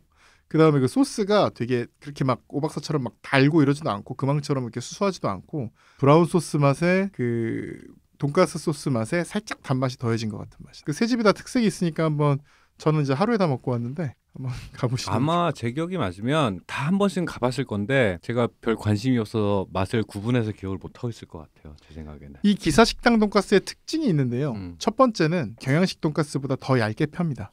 똑같은 고기예요. 똑같은 등심 덩어리예요. 180g에서 150에서 180g짜리를 그거를 똑같은 거를 그대로 튀겨내면 일식 돈가스가 되고 살짝 두드리면 경양식 돈가스가 되고 막 두드려서 펴서 넣을게 만들면 기사식당 돈가스가 됩니다. 여기서 일단 빠르게 튀겨야 되는 거예요. 얇아진 이유가 먹기도 좋고 튀기기도 좋은 거예요. 기사들은 와가지고 일단 빨리 나와야 돼요. 그러니까 빠르게 튀기기 위해서 더 얇게 됐고 조금 더 굵은 빵가루를 씁니다. 좀 더 포만감을 주고 튀긴 느낌을 주려고요. 그리고 기사식당 돈가스는 절대로 소스를 따로 내오지 않습니다. 이거 자체가 번거로운 거예요. 그래서 가득 부어 나와요. 경양식 돈가스의 소스는 그렇게까지 맛이 연하지 않았어요. 근데 부어 나오니까 맛이 점점 연해지는 거예요. 그렇죠? 그리고 돈가스 양 자체가 되게 많아요. 맞아요. 그리고 또 중요한 특징이 뭐냐면 느끼하잖아요. 네. 특히 기사식당들 기사들이 운전하면서 속이 너무 더부룩하면 안 하잖아요. 그러니까 어떻게 나오냐면 깍두기, 김치, 풋고추, 쌈장. 풋고추. 그래. 풋고추. 그래. 예. 미역국, 우거지국 이런 것들이 같이 나옵니다. 그리고 여기는 술을 잘 안 팔아요. 왜냐? 기사식당이니까. 팔더라도 뭐 소주만 파는 거예요. 그리고 우거지 된장국, 선짓국 이런 거. 말을 잠깐 트랜지션을 다시 해요. 왜요? 팔더라도 소주만 팔아 이거 뭐야? 왜냐면은 경양식 집은 이제 뭐 맥주나 아니면 약간 포도주나 와인이라기보다 포도주죠. 그런 걸 한 잔씩 먹을 수, 반주를 한 잔씩 먹을 수 있는데 기사식당엔 왜 소주만 팔았냐면 먹고 오늘 접든가. 아니면 안 먹든가 둘 중에 하나이기 때문에 소주를 팔았던 거예요. 그래서 이제 아침엔 또 이제 해장용으로 뭐 선짓국, 우거지 된장국 그 성북동 세 집은 저 어릴 때는 분명히 다 우거지해장국을 줬어요. 아 그래요? 같이 줬어요. 그리고 여름엔 오이냉국을 줬어요. 저는 많이 가서 기억이 납니다. 어쨌든 돈가스의 느끼함을 극복하고 배불리 먹을 수 있고 엄숙하고 고급스러움을 거리했고 실용적이죠. 그렇지만 어쨌든 비싸고 좋은 요리 먹었다는 느낌은 또 주는 거죠. 그리고 두 번째로 이제 남산이 있습니다. 남산은 좀 비슷한 조건이긴 하죠. 근데 남산은 좀 특별한 조건이 있어요. 남산은 뭐냐면 80년대 한참 이전부터 대한민국이란 어떤 이 대한민국 그러니까 나라 이 남한이라는 나라가 생기자마자 남산은 전국 최고의 유원지 같은 곳이었어요. 그렇지. 그 남산 돈가스 가면 7집 정도 있어요. 거기 참고로 저는 다 먹어봤지만 그 길이 어떻게 생겼을까요? 그 길이 왜 생겼을까요? 남산 순환로처럼 생긴 길 있잖아요. 소월길. 안기부 끌고 가려고 생겼지 뭐. 그렇죠. 순순히 긍정하지 말아주십시오. 애초에 남산이 뭐냐면 일본인들 전에는 남산이 뭐냐면 무당들이 많은 곳이었어요. 우리나라의 무당들이 다 거기 원래 국사당이라고 무당들이 그러니까 나라의 국사를 모신 당인데 거기에 이제 여러 가지 이제 신들을 모시는 당이 있었어요. 그게 어디 있냐면 남산 케이블카 타고 올라간 팔각정 있죠. 거기가 다 국사당입니다. 원래 국사당 자리입니다. 거기 영험한 데구나. 그리고 그 밑에는 와룡묘가 있어요. 와룡묘는 뭘까요? 뭐예요? 저거 동묘의 관우 모신 거랑 비슷하게 와룡. 제갈룡명. 참고로 지금도 와룡묘는 그 서울시 무슨 유적 같은 거거든요. 지금도 그 와룡묘 들어가는 문 앞에는 초를 켜놓. 왜 초를 계속 키다 보면 이만하게 산처럼 되는 거죠. 그런 게 있고 온갖 무당들이 다 모여듭니다. 와룡묘 사진도 잘 없어요. 서울 남산 유명하신 그 무당분이 지금도 관리하고 있어요. 지금도 구슬하는 사람들이 오고 기도하기 위해 옵니다. 거기 굿이 실제로 벌어지나요 지금도? 거기서 굿을 않을 거예요. 그러니까. 하기도 했던 것 같은 잘 모르겠습니다. 저는 그러니까 거기가 제 조깅 코스인데 이제 자주 다니는데 와룡묘 거기가 또 이제 유명한 게 그 와룡묘 지나는 그 남산 순환로 그 걸어가는 길이 있거든요. 거기가 이제 그 우리나라 시각장애인들이 마라톤하는 곳입니다. 거기가요? 시각장애인 마라톤의 성지 같은 곳이에요. 그래서 이제 주말 딱 보시기 토요일 일요일 아침에 보면 다 그 지팡이 짚고 아니면 그 팔에 끈 묶으신 분들 엄청나게 봅니다. 거기서? 네. 거기가 이제 그 길 자체가 좀 훈련하기도 좋고 시각장애인용 그 보도가 되게 잘 깔려 있어요. 그리고 좀 길을 잘못 들어도 다치지 않게 이렇게 잘 돼 있어요. 그래서 이렇게 잘 돼 있어서 어쨌든 원래는 거기가 어마어마하게 많은 굿당들이 있는 곳이에요. 우리나라에 원래 굿당들이 되게 많아요. 근데 주로 이제 그 시체 나가는 것들, 뭐 마포라든가 그다음에 저 뭐 미아리라든가 그다음에 저기 뭐 신당동이 이름도 신당동인 게 신당이라서 신당동이에요. 그렇죠. 거기도 무당집들이 많았던 거. 그 미아리 고개에서 신당 쪽 방향이 조금 미아리에서 남쪽으로 내려오면 신당이니까. 그렇죠. 거기가 원래 이제 이게 서울 한양 도성 내에서 사람이 죽으면 나가는 문들 중심으로 많이 형성이 됐어요. 근데 그 무당들은 약간 떨어지는 무당. 때로는 이제 뭐 매춘을 같이 경험하는 경우도 많고, 뭐 심지어 요리집을 경험하는 경우도 많고, 주막을 경험하는 경우도 많고. 태백산맥에 나오는 것 같아. 네, 그렇죠. 그래서 급되는 사람은 사대문 안에 남산에서. 그래, 진짜 남산인데 옛날 그 첨부는 안 했는데 그 사진을 보면 남산으로 일제 강점기 때 사진인데 남산으로 올라가는 길에 굿당이 한 100개가 쫙 이렇게 무슨 도사 지금 이런 식으로 쫙 붙어 있는 겁니다. 그런 지역들은 그러니까 전국 어디 가나 있어요. 도시마다 그런 지역이 있는데 남산이 그 중에서도 서울의 최중심으로 이제 오던 곳입니다. 그런데 그렇게 많았던 곳인데 이곳에 원래 사람들이 잘 살질 않았어요. 왜냐하면 좀 귀신들 사는 곳 같은 이미지가 있으니까. 여기에 누가 살았냐면 일본인들이 살게 됐습니다. 그 자리에, 그 스팟에. 일본인들이 조선에 굉장히 많이 이주를 해오는데요. 일본인들이 제일 많이 사는 지역이 두 곳입니다. 용산, 그죠? 동부이천동 쪽. 그렇죠. 원래 일본인 사는. 지금 우리가 용산이라고 알고 있는 곳. 원래 용산이랑은 달라요. 원래 용산은 마포구입니다. 근데 지금 우리가 용산구로 알고 있는 서울역에서부터 숙대 입구를 거쳐서 그 지역을 다 이제 일본인들이 많이 사는 지역이었고 이촌동까지 그리고 남산이 많이 사는 지역이었습니다. 이 남산에는요, 이 1894년 동학농민군 봉기가 있었잖아요. 일본이 군대를 남산에 주둔시킵니다. 그리고 여기에 이제 남산 북쪽 땅을 임차해서 남산 대신궁이라는 걸 만들어요. 그리고 통감부도 남산 근처에 있었죠. 남산 대신궁이 나중에 이제 경성신사가 되는데 이 자리가 지금도 남아 있습니다. 어디냐면 해방촌 뒤쪽에 보면 막 이렇게 계단 막 올라가는 데 하나 아세요? 그런 게 그랬나? 뒤쪽이요? 어쨌든 거기 올라가는 길이 아직도 남아 있어요. 지금은 거기에 무슨 전설의 뭐 108계단 이렇게 돼 있고 예. 거기에 이제 엘리베이터를 놨어요. 예. 그렇게 이렇게 케이블카처럼 올라가는 그 푸니쿨리라 그러죠. 그런 엘리베이터를 지금 설치해 놨는데 거기가 원래 경성 대신사가 있던 자리예요. 그래서 일본인들이 남산 쪽에 많이 살았고 이게 후암동 개방, 후암동 108계단. 여기가 108계단인 이유도 일부러 맞춰서 이렇게 만든 거예요. 108번뇌를 상징하면서. 그리고 숭례문에 이른 30만 평 땅을 영구 무상으로 임대받아서 한양공원이라는 공원을 조성합니다. 숭례문까지? 네. 거기서부터? 그게 어디서 오냐면 이 후암동 쪽이 아니고 네. 지금 우리 케이블카 타는 데부터 숭례문까지. 네. 그리고 케이블카 타는 데 쪽에서 이렇게 내려다보면 숭례문 보이잖아요. 네. 거기를 30만 평을 임대받아서 한양공원이라는 걸 만들어요. 이 비석은 아직도 남산에 있습니다. 심지어 그 글씨를 고종이 썼어요. 지금도. 근데 사람들이 사실 아무도 안 해요. 몰라. 있는 줄도 몰라요. 그 돈가스 거리 바로 근처거든요. 근데 있는 줄도 몰라요. 약간 치욕의 역사잖아요. 그러다가 이제 공원을 일단 조성을 했어요. 근데 이제 보니까 이 일본이 이제 정식으로 합병을 하고 나서 굉장히 우리 위상이 커졌는데 그 대신궁이라는 데가 좀 터가 작은 거예요. 그래서 공원으로 원래 임대 받은 건데 여기다가 신사를 짓게 됩니다. 엄청나게 큰 신사를 짓습니다. 요 남산 도서관 있죠. 네. 그쪽에 왜 그 무한도전에서도 나오는데 왜 그 계단 많은 데 있잖아요. 네. 거기 올라가는 길입니다. 지금은 백범공원, 안중근 의사 동상 이런 데가 있는 곳이 원래 조선 신궁이 있던 곳입니다. 거의 고지전이구나. 남산을 둘러싼. 그러니까 이 신궁 크기가 12만 7,900평이에요. 신궁만 계단 빼고. 근데 이 지금 흑백 사진 보시면 엄청나게 높은 계단이 이렇게 돼 있어요. 이게 뭐 장애인은 가지 말라는 거죠. 근데 그 아까 108번뇌 그 계단도 그렇고 사실 계단이 108개나 되면 없던 번뇌도 생겨. 그런데 이게 지금 사진을 보시면 알겠죠. 계단을 어마어마하게 올라가야 되잖아요. 이 계단을 어마어마하게 올라가겠어요? 모든 사람이? 그럴 리가요. 이토 히로부미가 걸어 올라갔겠습니까? 안 가죠. 네. 한 번씩 걸어 올라갔겠죠. 이런 건 이제 학생들이 올라가는 거고 올라갈 수 있게 이 옆으로 신궁을 갈 수 있는 길을 따로 냅니다. 그게 지금 남산 돈가스가 있는 그 길입니다. 동쪽이 소파로. 그리고 여기 신궁에서 숭례문으로 향하는 길이 이름이 뭔지 아십니까? 소월로입니다. 그게 소월로잖아요. 지금도 그대로 있는 그 큰 길. 네, 소월로. 네. 그 큰 길이 소월로고 아직도 그게 그대로 남아 있는 거고요. 그 옆으로 이제 신궁으로 갈 수 있게 남산을 삥 둘러서 만든 길 이름이 소파로입니다. 이 소파로에 지금 뭐 남산 식물원이라든가 네. 무슨 뭐 괴테도서관, 뭐 그 다음에 남산 돈가스 집들 이런 것들이 다 생기고 이제 서울예전 자리라든가 이런 것도 이제 생기는 거죠. 이렇게 이제 당시에는 포장도로가 흔하지 않았어요. 아무데도 없었어요. 근데 산에는 얼마나 더 없었겠습니까? 근데 갑자기 산 쪽에 포장도로가 생긴 거예요. 그러면 당시에 얼마나 여기가 가기 좋은 데였겠어요. 그러니까 이게 원래는 신궁을 가는 길인데 신궁을 가는 길이자 거기엔 또 이제 벚꽃나무를 많이 심어가지고 굉장히 어떻게 화려하게 만들거든요.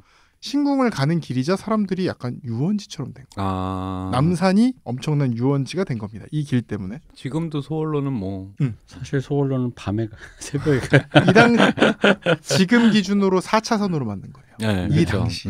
그러니까 이건 어마어마한 겁니다. 신장로가 잘 없던 신장로인 시대잖아요. 이때 포장도를 이렇게 만들어 놓은 거죠. 이때 서울에 사는 모든 학생이 월 1회 조선신궁 참배를 해야 됐대요. 아이고야. 그러니까 서울이 뭐 지금만큼 크진 않았겠지만 이 모든 애들이 다 와서 했을 정도로 그냥 사람들이 그냥 엄청 드나드는 거죠. 드나들다 보니까 이 메인 길에는 식당 같은 거를 감히 불경에서 만들 수 없어요. 그렇지만 옆길, 그러니까 계단을 안 올라가도 되는 약간 부유층 가마나 뭐 이런 거 말 타고 올 수 있는 그런 길, 요 옆길 소파로에는 식당들이 생겨납니다. 원래 여기 있던 무당과 점쟁이들이 많았다 그랬잖아요. 네. 이 무당과 점쟁이들이 원래 드나들던 핵심인 국사당을 철거를 합니다. 철거를 하고 그게 어디로 가냐? 인왕산으로 갑니다. 그래서 국사당이 지금 인왕산에 있어요. 아, 지금도 있어요? 네. 인왕산엔 국사당이 있습니다. 지금. 이 광복이 됐죠. 광복이 되면 제일 먼저 뭐 했겠어요? 신궁부터 철거했겠죠. 네. 정말 광복이 됐다는 그냥 소리 그냥 천황이 무슨 뭐 얘기하는 그 시점에 어떤 사람들은 남산을 올라오고 있었어요. 그 네, 그렇지. 도끼 제일 들고. 먼저 철거. 이게 고지전이라니까. 네. 이승만 대통령 그 하야할 때 제일 먼저 한 게 뭐죠? 이승만 동상 내린 거죠. 레닌도 레닌 동상 내린 거잖아요. 이승만 대통령이 이제 들어섰습니다. 그죠? 이승만 대통령은 그 조선신궁을 이제 없앴죠. 네. 없애고 나서 뭘 했을까요? 그 자리에 뭐가 있지 그럼? 당시 동양 최대의 자기 동상을 세웁니다. 이 높이가 당시에 동양에서 동상 중에 제일 높았다고 하는데 물론 이승만 스스로 만든 건 아니고 누가 만들었겠어요? 이기붕 박사가 만들었다고 돼 있죠.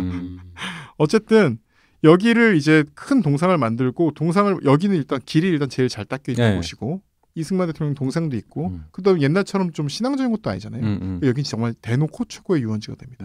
그래서 50년대 60년대 소설 보면 남산 놀러 가는 얘기 되게 많이 나와요. 그렇죠. 맞아요. 어디랑 어디랑 나오냐? 창경원, 남산.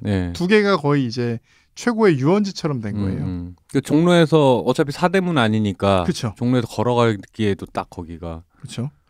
그리고 이승만 동상은 이제 이승만 대통령 내려오면 바로 철거됩니다. 정말 그날 당일에 바로 철거가 돼요. 그리고 이제 공원으로 남아 있다가 여기 참고로 지금은 백범 동상이 있습니다. 백범 동상, 안중근 동상이 있어요. 뭐 다 서로 약간 관계가 뭐 어떠셨는지 그 약간 이런 느낌 있어요. 요즘에 왜 이렇게 어그로 끌리는 게시물이 올라오면 첫 댓글에 다들 away from 키보드라고 하잖아요. 그냥 away from 마이크라고 하고 싶은 게 살짝 들어서 무슨 말이 하고 싶은지 알겠는데 다들 입대. 62년에 남산 케이블카가 설치됩니다. 지금 우리 있는 위치에서. 그리고 75년엔 서울타워가 나와요. 그러니까 그러니까 63빌딩 생기기 전까지는 서울타워가 최고로 63빌딩이 생긴 후에도 서울타워가 더 높았잖아요. 그쵸. 지금은 이제 이제야 더 높게 생긴 거예요. 그러니까 가장 높은 거로 최고의 유원지였습니다. 그리고 케이블카라는 게 지금 타도 신기해요. 그죠. 신기해요. 맞아요. 근데 그땐 도대체 어땠겠어요? 아유, 완전 62년. 별천지지 진짜. 그러니까 이제 뭐 서울 구경 온다.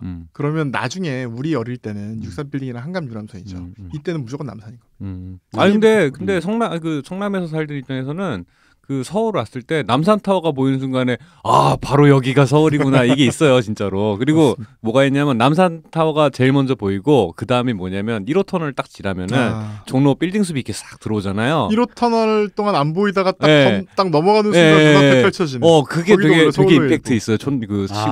그치. 그 그림이 되게 임팩트 있어요 생각보다. 난 참고로 창경원으로 소풍 간 적 있다. 난 너무 늙었어. 창경궁이 아니고요. 원. 동물원 일대. 원숭이도 있었고. 그 시간 맞춰서 투어 다니지 들어가야 되는 게 지금 창경원인 거죠? 지금도 거기. 창경원은 지금 창경원이 아니라 창경궁이고 그냥 궁이고요. 이제 돈만 내면 들어갈 수 있고요. 참고로 교통카드 찍고 들어갈 수 있습니다. 그 뒤에 이렇게 투어하듯이 거의 비원이죠. 창경원 원래 다 창경원이에요. 그죠.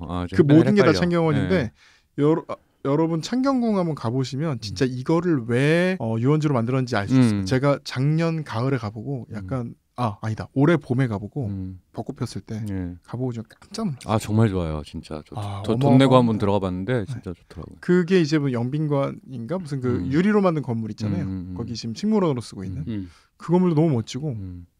진짜 돈 내고 볼만해요. 그러니까 돈을 내야 되니까 안 들어가다가 한번 가봤거든요. 이거는 진짜 볼만하다 싶더라고요. 옛날 분들이 풍수지리 이 정취를 다 아셨던 분들이라는 거 정말 경애로 가봐도 알고. 그렇죠. 정말 뭐 경주에 가봐도 사실 알 수 있고요. 맞습니다. 그렇습니다. 어쨌든 70년대 이후에 자동차가 늘어나는데 자동차가 어디 놀러 가려면 제일 좋은 데가 남산인 거예요. 왜냐하면 길이 잘 닦여 있으니까. 이미 잘 닦여 있으니까. 그러니까 기사님들 입장에서 볼 때 성북동이나 마찬가지로 교통 좋고 접근성 좋은 데가 한적한 곳인 거예요. 그리고 좀 거기서 이제 좀 쉬고 있으면 케이블카 타는 손님들도 데리고 나갈 수 있고.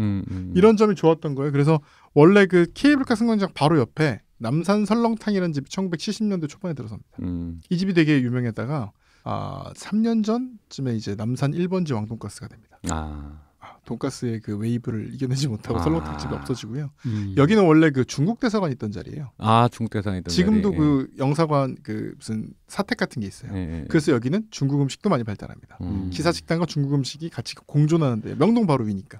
그게 몇 년까지 있었어요? 중국 그게 제가 정확히 기억 안 나는데 그게 아마 제가 알기로 중국 대사관이 아니라 대만이었을 거예요.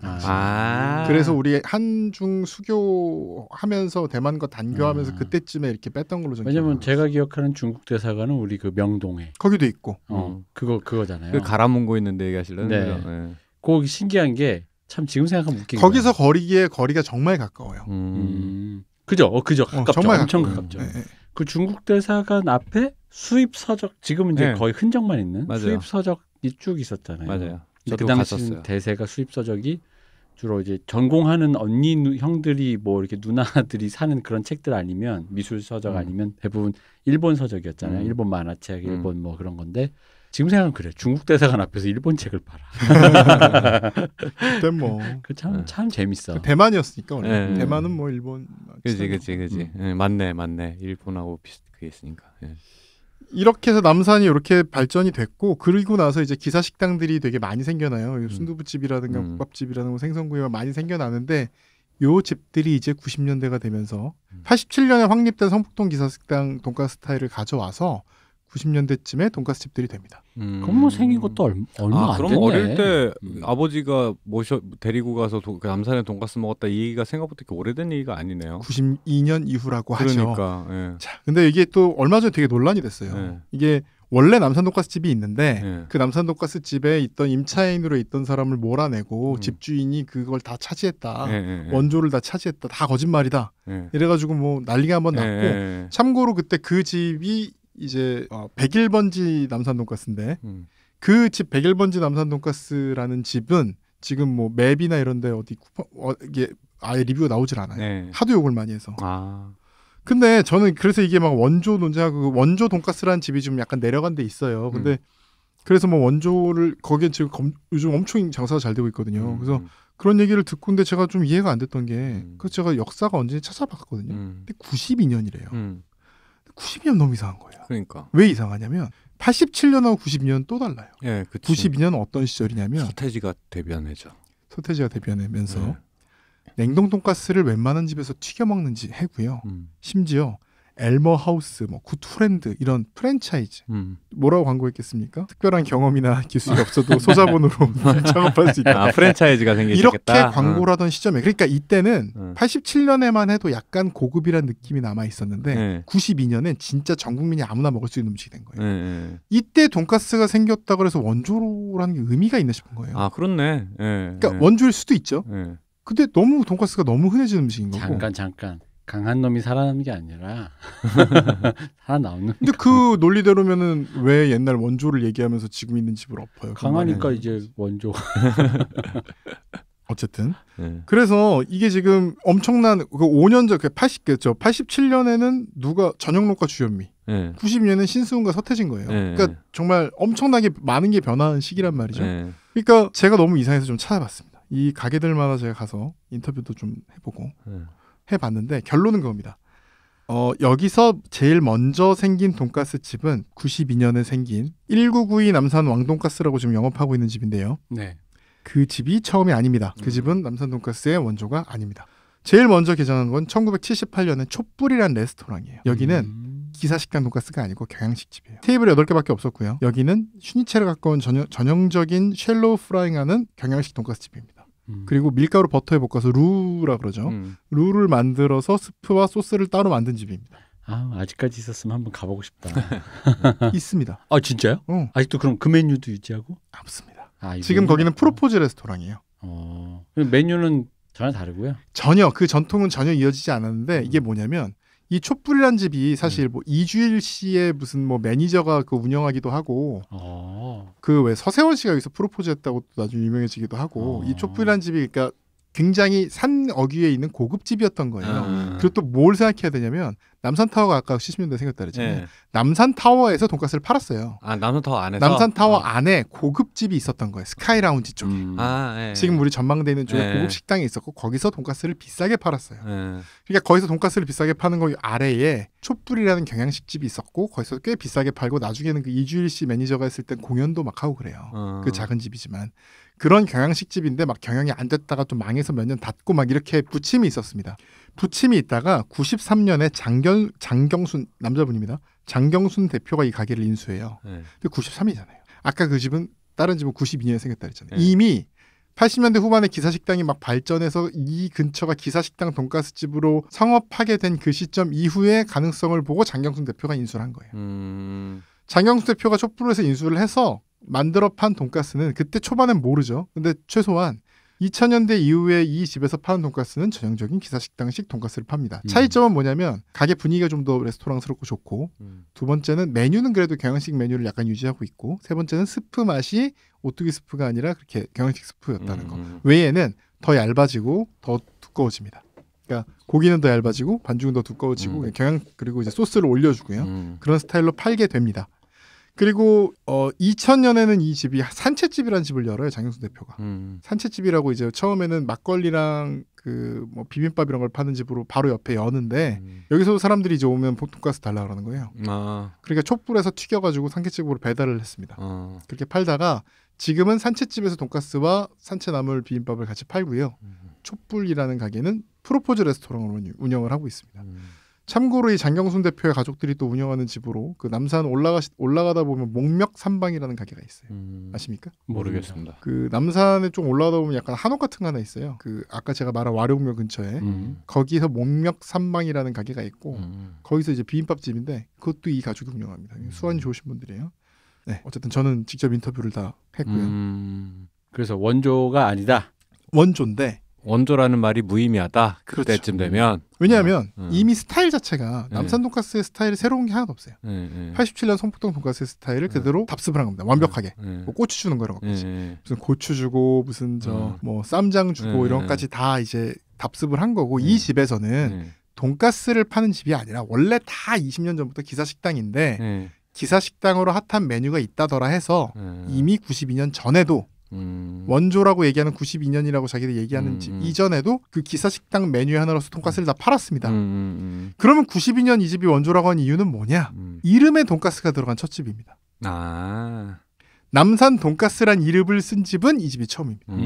딴 집들은 다 이름이 다른 뭐 돈돈정 뭐 이래요. 뚝배기집, 남산 기사식당 이래요. 그래서 이 집이 원래 이름은 남산 식당이었어요. 남산 식당이던 집이 남산 돈가스로 이름을 바꿉니다. 그래서 이 집이 92년에 그 이름을 바꾼 거고, 그래서 이 집이 최초의 집이라고 얘기를 하는 거죠. 약간 그 트레이드 마크에 대한 IP를 주장하는 것에 가깝다고 그래서 하면은 이게 되게 좀 애매한 게 뭐냐면 여기 재밌는 포인트가 서로 원조라고 주장할 여지들이 되게 많이 있는 거예요. 여기서 원조라고 주장하는 집들이 7집이 각기 주장을 거의 다 하는데 일단 촛불은 아니 대놓고 우리가 처음이라고 주장하는 거죠. 내가 돈가스 먼저 팔았는데 물론 그때 맞고 지금 봐서 아무 상관도 없지만 그렇게 주장하는 거고 뭐 설득력 있죠. 그 옆에 보면 또 이제 돈가스 집이 하나 있는데 거기는 최초로 거기서 기사식당이 들어서 집이래요. 원래는 순두부집이었던 근데 여기가 남산 최초의 돈가스 유명한 남산 여기가 최초의 식당입니다 하면은 틀린 말 아니죠. 유치하고 있으니까. 세 번째, 지금 그 92년 그 집은 지금 위치는 옮겼어요. 101번지에서 지금 아래쪽으로 옮긴 그 집은 우리가 최초로 돈가스라는 이름을 붙이고 팔았는데 우리가 최초야 이렇게 주장을 하는 거고요. 그 지금 92년 남산 돈가스라는 게 있었던 자리를 밀어내고 임대인이 새로 만든 101번지 남산 돈가스라는 집도 사실 항변할 게 있어요. 뭐였냐면 그 92년 남산 돈가스라는 집이 그 사장이 자기 이름으로 사업자를 낸 게 아니에요. 사업자를 임대인 이름으로 냈어요. 임대인 이름으로 내고 사실상 자기들이 임차를 해서 운영을 했던 거죠. 그래 놓고 이제 임대인 분이 돌아가세요. 그리고 그 자식들이랑 여러 명이 이제 상속을 받으면서 이제 우리가 직접 운영하자 이렇게 된 거죠. 그러면서 나가게 된 거거든요. 근데 뭐 사실 법적으로 내보낸 것 자체는 문제는 없어요. 왜냐하면 뭐 그땐 5년 있으면 내보낼 수 있었는데 그땐 뭐 10몇 년 이상 운영을 했던 시기니까 내보내고 거기서 이제 시작한 건데 그 집 입장에서는 또 뭐라고 얘기하냐면 사업자가 우리 아빠 이름이었어. 그 사업자 이름으로 여기서 계속 운영했던 거야. 이 자리가 최초의 자리가 맞고 여기가 최초가 맞아. 이렇게 주장을 하는 거죠. 그리고 또 이제 더 세분화되면 그 옆에 미나미야마라는 집이 있어요. 미나미야마는 남산을 일본어로 읽은 거죠. 미나미야마. 그 집은 또 뭐라고 주장하냐면 아까 92년 남산 돈가스 이 집 있죠. 이 집이 원래 위치가 지금 101번지 있는 그 위치가 아니에요. 미나미야마 위치에서 2년 운영하다가 그 아까 말했던 임대 있는 자리에서 계속 운영하다가 그리고 좀 내려간 거야. 그러니까 이 자리는 또 자기가 첫 자리다라고 주장할 수 있는. 그러니까 누구나 다 원조라고 주장할 만한 게 있는 거죠. 잠깐 이 얘기를 쭉 듣다 보니까 우리 송사를 다루시는 변호사님과 법조인들의 노고가 굉장히 이렇게 뭔가 가슴에 와닿았다. 이게 송사로 들어왔다 생각해봐.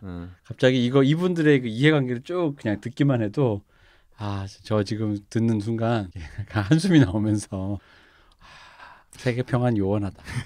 이게 제가 아는 이유가 판결문이 있어요. 그래서 거기 이제 사실관계가 정리돼 있어서 아는 건데 어쨌든 이랬고 그러니까 미나미야마 105번지 현재 105번지 101번지 그리고 그 밑에 있는 게 92년 남산 돈가스 이게 여러 집들이 서로 지금 뭐 이렇게 주장을 하는 건데 사실은요 다 같은 데서 고기 받습니다. 같은 업자한테 고기 받고요. 같은 업자한테 밀가루 받고 같은 업자한테 빵가루 받습니다. 기름은 모르겠습니다. 그러니까 사실은 제가 볼 땐 그래요. 그러니까 솔직히 그 101번지 남산 돈가스라는 집이 조금 한 행태가 조금 문제가 있긴 해요. 뭐냐면 그 미나미야마 자리에서 시작했던 역사까지 자기들이 다 이제 가져가고 내보는 것 자체는 문제 없다 해도 그 모든 어떤 역사가 자기들에 의해서 이루어진 것처럼 홍보를 해서 막 프랜차이즈 모집을 하고 이런 게 도의적으로 좀 문제가 있을 수는 있지만 엄격하게 뭐 원조를 따지는 건 제가 볼 때는 큰 의미는 없다. 왜냐 이미 기사식당 돈가스가 딴 데서 다 완결된 상태에서 갖고 오기만 한 거고. 그러니까 결국에는 그 메뉴나 뭐 이런 게 아니라 그냥 남산 돈가스라는 이 브랜드를 둘러싼 싸움. 그렇죠. 그리고 남산 돈가스란 이 집 때문에 나머지 돈가스가 유명해졌냐고 보기엔 또 애매한 게 네. 여기는 기사식당으로 원래 유명하던 그러니까 곳이고 그 스팟 자체 거기 있는 돈가스 집들이라는 이미지가 있지 거기 중에 하나는 아니었거든요. 그렇죠. 네. 그래서 제가 볼 때는 어디가 제일 맛있게 하느냐가 그리고 어디가 잘 옛날 스타일을 구현하고 또 어떻게 자기만의 또 새로운 걸 만들어내냐가 제가 볼 때는 더 중요하다고 봐요. 그래서 뭐 도덕적으로 뭐 따지려면 따질 부분이 있겠지만 그거보다 더 중요한 건 얼마나 더 완성도 높은 거를 누가 구현하느냐 이 문제인 것 같아요. 근데 우리나라 음식촌들 이런 데 되게 많아요. 뭐 장충동 족발도 있지만 네. 그 외에도 뭐 예를 들어 하다못해 무슨 뭐 저기 담양 떡갈비 이런 것도 원조라고 주장한 집들이 그렇죠. 다 있고 뭐 춘천 닭갈비도 그렇고 근데 그게 가만 보면 뭐가 원조라고 이렇게 말하기도 그렇죠. 좀 애매한 데다 사실상 그렇게 수렴 진화를 하는 거예요. 아까 냉면 얘기했을 때처럼 이렇게 여러 곳에서 아이디어들을 그냥 다 갖다 써요. 그래서 이렇게 비슷해지는 경우들이 많거든요. 제가 갔을 때 이렇게 평가하기로는 맛없는 정말 가면 안 될 맛없는 집이 두 집이 있었고요. 돈가스 하나에 13,500원 받는 집이 있습니다. 이 집은 정말 그리고 맛이 없었습니다. 이게 이렇게 말하면 좀 그렇지만 케이블카 승강장 근처에 있는 가게들은 안 가시는 게 좋습니다. 근데 뜨내기들 상대로 장사하는 뭐 호객행위가 다들 있어요. 다들 있는데 너무 심한 집들은 안 가시는 게 좋고요. 저는 아까 그 말했던 산채집, 그러니까 촛불에서 이어받았다고 하는 그 산채집은 저는 퀄리티 되게 좋다고 생각해요. 거기는 퀄리티 좋고 그 아까 말씀드렸던 미나미야마 거기는 남산 돈가스나 기사식당 돈가스 스타일하고 완전 달라요. 거기는 되게 달라요. 그러니까 뭐냐면 어떤 맛이냐면 겉도 바삭하고 속도 바삭하고 얇은데 전체적으로 얇으면서 바삭바삭한 맛이 과자 같은 맛. 그래서 취향을 좀 많이 타는데 저는 굉장히 괜찮다고 생각을 해요. 거기도 좀 특이해서 그 집은 짬뽕과 우동이 맛있습니다. 미나미야마인데 미나미야마라서 짬뽕 시키면 그 자리에서 막 그 웍에다 막 볶아주는데 되게 맛있습니다. 면도 그 집에서 직접 볶고요. 그래서 다만 전체적으로 남산 돈가스들이 그렇게 막 맛이 대단히 좋다고는 보지 않습니다.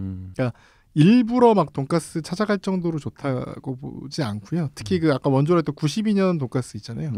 그 집은 전 2번을 가는데 2번 다 너무너무 실망했어요. 근데 제 생각엔 갑자기 사람이 너무 많아져서 그랬다고 생각해요. 그 전에 가본 적이 없어서 모르겠는데 그랬다고 생각을 해요. 왜냐하면 사람이 너무 많아졌거든요. 그 뒤로 원조라 그래서. 근데 어쨌든 현재의 모습은 정말 수준 미달. 막 기름이 둥둥 떠 있고 밑에 흥건하게. 그래서 저는 현재의 모습은 약간 수준 미달이다.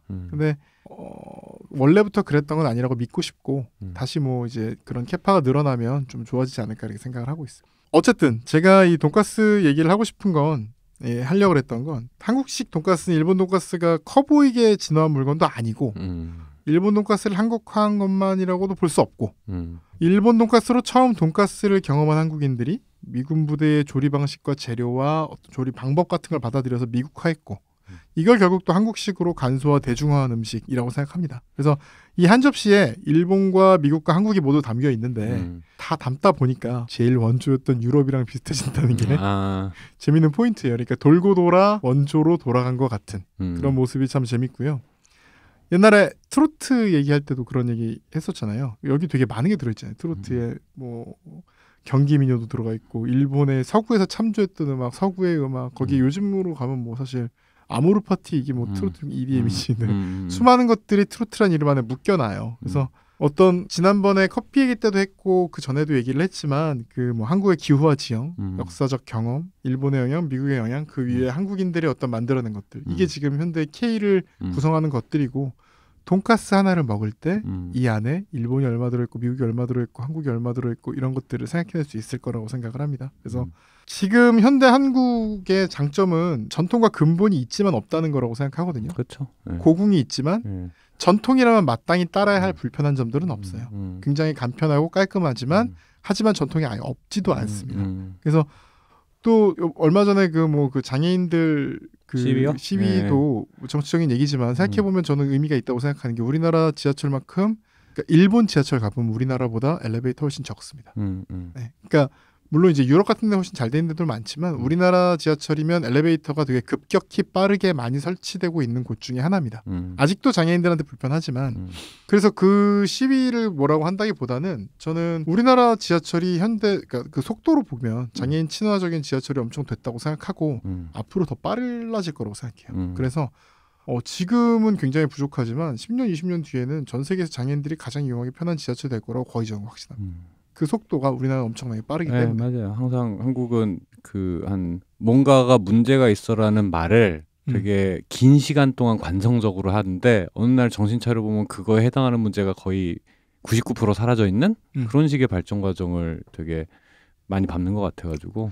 영국 국회 보면요. 혹시 보신 적 있어요? 영국 국회 사진자 찾아보면 나오는데 거기 의자가 지금 기준으로 우리나라에서 되게 마른 사람 정도가 겨우 앉을 수 있는 크기입니다. 근데 영국인이 전 세계에서 제일 비만율 높은 나라 중에 하나잖아요. 그러니까 엉덩이에 다들 안 들어가요. 그래서 거기 못 앉아서 막 엉덩이 반쯤 걸치고 있고 다 통로랑 복도에다 앉아 있어요. 국회의사당은 옛날 그 중세 시대, 그러니까 그 시대 그대로 그때 지어진 그대로 의자 크기도 다 그대로인데 사람들은 점점 커진 거예요. 그래서 그 좁은 데에 사람들이 우르르 몰려 있습니다. 왜 이렇게 양당이 약간 이렇게 그러니까 산처럼 돼 있어요. 영국의 이게 영상 보면 항상 이게 복닥복닥 한다라는 느낌이 항상 그렇죠. 가운데가 평평하고 양쪽이 계단처럼 올라와 있는데 그게 그 왜 로마도 그런 식으로 표현하잖아요. 약간 다른 당파가 이렇게 마주보는 계단 같은 데 앉아 있는 모습. 그게 이제 영국 국회가 그렇게 생겼거든요. 근데 사람들이 다 그렇게 좀 앉지를 못하고 다 복도에 앉아 있고 막 서 있고 반쯤 막 이렇게 기마저서 하고 있고 그런 게 불편함이에요. 전통은 불편할 수밖에 없어요. 근데 그런 것도 현대 서울은 현대 항공 되게 많이 되게 제거를 했거든요. 현대 돈가스도 지금 우리가 어떤 겪어온 걸 가지고 많이 수렴돼서 바뀐 모습이라고 생각을 하고요. 하지만 일본보다 더 전통에 가까운 맛을 유지하고 있지만 또 불편함은 없는. 그래서 전 이 생각도 들어요. 10년 뒤에는 한국 경양식 돈가스 먹으려면 일본 가야 될 수도 있을 것 같아요. 그럼요. 그러니까 우리나라에는 안 남아있을 거예요. 그 사실은 이제 K-팝 얘기할 때 많이 얘기하지만 근본을 따지면 뭐 일본인이 미국인이 뭐 중국인이 막 사실 찾아서 경로를 따져가면 있긴 다 있죠. 있긴 있는데 사실은 그게 뭐 일본에서 왔다고 해서 막 아니야라고 할 것도 없고 중국에서 왔다고 아니야 할 것도 없는 게 이미 한국화된 상태로 너무 고도로 발전을 했기 때문에 그게 일본에서 왔으니까 지금도 그게 일본 거야. 중국에서 왔으니까 그게 지금도 중국 거야라고 말하는 것 자체가 무의미한 단계이기 때문에 그런 얘기들에 대해서 사람들이 좀 관대해졌으면 좋겠다라는 생각 되게 많이 하긴 해요. 저는. 그래서 저는 돈가스를 이제 이 방송을 들으시고 드시는 모든 분들한테 말씀드리겠습니다. 이 지금 여러분이 드신 이 돈가스는 언제 없어질지 모릅니다. 현대 한국을 상징하고 현대 한국 그 자체인 이 음식을 지금 즐길 수 있을 때 즐겨두세요. 10년 뒤에는 이 음식을 먹으려면 일본에 가야 될 수도 있습니다. 항상 그런 게 변화된 다음에 가장 기이한 경우는 뭐냐면 그런 게 있었는 줄 까먹는다. 맞습니다. 아무도 생각하지 않는. 그게 한국 사람의 제일 큰 특징인 것 같아요. 까먹다가 가끔 생각해 그냥. 그게 그때 그랬지. 그런 게 있었지.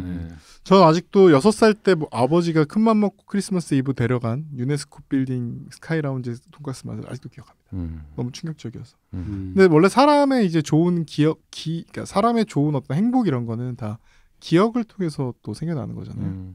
이 기억은 꼭 했으면 좋겠습니다. 지금의 돈가스 맛을. 그 마무리가 좋은데 훈훈하게 끝나네요. 좋아. 그래서 제가 서울역 그릴 지금 망했잖아요. 서울역 그릴? 서울역 그릴이 23년도에 생긴 이제 우리나라 최초식 때문에 이 얘기도 또 하면 또 한참인데 어쨌든 그 서울역 그릴 망한다는 걸 좀 모르고 돈가스 판다 그래서 어떤 맛인가 보려고 갔어요. 근데 이제 제가 갔다 온 뒤에 한 달 뒤에 망했더라고요. 그래서 이제 제 딸의 둘을 이렇게 데려갔어요. 데려갔는데 이게 뭐냐고 물어보길래 저 그런 얘기 했거든요. 이제 여기서 진짜 수많은 일들이 있었고 여기서 진짜 엄청나게 많은 연인들이 만났다 헤어졌고 여기서 뇌물 받아서 구속된 사람도 엄청 많고 사실 서울역 그릴이 되게 철도청 공무원들이 이제 빼먹는 그런 장소였고 되게 오랫동안 되게 많은 일이 있었는데 여기는 이제 없어질 거고 여기에 돈가스도 사람들이 이제 좀 있으면 기억을 못하게 될 거야. 아빠랑 여기 왔던 것도 너는 기억을 못하게 되겠지. 근데 아빠는 계속 끝까지 기억할 거야. 너무 훈훈해. 이러면 안 돼. 이거 안 돼. 이런 식 안 돼. 이거 아니야. 이거 안 하려면 이거 약간 이런 쪽으로 이게 선회하는 거 이거 아닌 것 같아. 알겠습니다. 그냥 그거 말고 좀 다른 걸로 얘기해봐요. 뭐요? 그러니까 남산 돈가스 갈 필요 없다. 네, 남산 돈가스 한번 경험해 보신 건 좋죠. 어쨌든 간에 사실 돈가스가 뭐 이렇게 프리미엄 최근에 그 진짜 프리미엄 광풍까지 이제 다 지나고 나서 그것도 이제 살짝 사그라들었어요. 히말라야 핑크솔트를 찍어 먹는 프리미엄 돈가스까지. 소금에 대해 또 얘기를 드려야 되겠네요. 히말라야 핑크솔트는 정말 맛이 없습니다. 그래서 이제 어쨌든 그런 시대를 넘어서서 이제 뭐 각자 취향껏 사 먹을 수 있는 시대가 된 줄 알았지만 막상 생각해 보면 지금 우리가 계속 주구장창 얘기했던 건 뭐냐면 그거 없어진 지가 되게 오래인 거죠. 그래서 뭐 그냥 열심히 그냥 한국 사람들은 사실 그게 별로 의미를 두는 사람들이 아니니까. 그렇습니다. 그게 뭐 언제 뭐 전통이 나발이고 어디 있어 내 입에 좋고 내 보기 좋으면은 바로 고하는 거 그게 또 우리의 장점인 것 같고. 그러니까 뭐 이거를 듣고 어떤 트레디셔널 이런 거에 집착하라는 얘기는 아닌 거고. 네, 지금이 어떻게 보면 수렴된 거예요. 그렇죠. 현대 한국인들이 제일 좋아하는 맛으로 수렴돼 있는 거죠. 지금의 여러분이 즐기는 것 또한 역사의 일부다. 그리고 언젠가 없어질 전통이다. 없어지는 건 팩트다. 왜 한국적인 현실에선 없어지는 건 팩트니까 역사의 일부니까. 그러니까 사실 뭐 옛날 전통을 굳이 찾아가시려 하지 마시고요. 이거 분명히 제가 지금의 돈가스 맛이요. 제가 예언하겠습니다. 뭐 신사동 한성 돈가스 있잖아요. 네. 그거 제가 장담하는데 10년, 20년 뒤에서 일본에서 그 음식점에서 분명히 막 근본 있는 맛 이러고 팔 거거든요. 그때 돼서 옛날 한국을 찾지 마시고 지금 드실 때 기억을 하십시오. 알아두십시오. 지금 우리가 역사를 만들어가고 있습니다. 한성 돈가스는 안 돼. 없어지면 안 돼. 제 최애 맛집 중에 하나인데 그거 안 돼요. 진짜. 다른 돈가스는 다 망해도 돼. 그렇습니다. 자, 돈가스 얘기 잘 들었습니다. 그리고 가능하다면 또 10년 뒤에 제가 돈가스 특집도 한번 알아가면서 좋습니다. 10년간 어떤 발전이 있었는지. 박기대 변호사님이 자꾸 훈훈하게 포장을 해서 내가 좀 순간 살짝 이렇게 잠깐 아찔했거든요. 우리 그런 방송 아닌데 저기 공중파 가서 그거 하고 여기서는 그런 거 하지 마. 안 돼. 아직 공중파에서 저를 안 봐줘가지고. 그럼 왜 여기서 이래요? 어쨌든 그렇습니다. 돈가스 특집 재밌었습니다. 사실 조금만 더 시간이 있었으면 나는 근대 얘기가 재밌거든요. 아까 거기 남산 얘기 진짜 재밌었단 말이야. 그 신사 이렇게 있고. 서울역 끌 얘기가 진짜 재밌는데. 다음에 한번 번외편으로 우리 다음 주에 할까요? 아니 다음 주는 제가 좀 2시간 가요? 근데 그거 2시간? 2시간 갈 것까지는 없죠. 번외편. 네. 번외편 뭐 다음에 다른 주제 하나 생기면 뭐 소금이든 장수이든. 알겠습니다. 그러면 그렇게 하시고 네. 어쨌든 오늘 수고해주신 박기대 변호사님 감사합니다. 감사합니다. 박 변호사님 박 박사님 감사합니다. 저도 변호사 하고 싶네요. 수고하셨습니다. 네. 저도 박사 하고 싶습니다. 여러분 기억하세요. 진짜 큰일 났네. 수고하셨습니다. 네, 오늘은 돈가스 안주에 술을 먹으러 가겠습니다. 네. 감사합니다.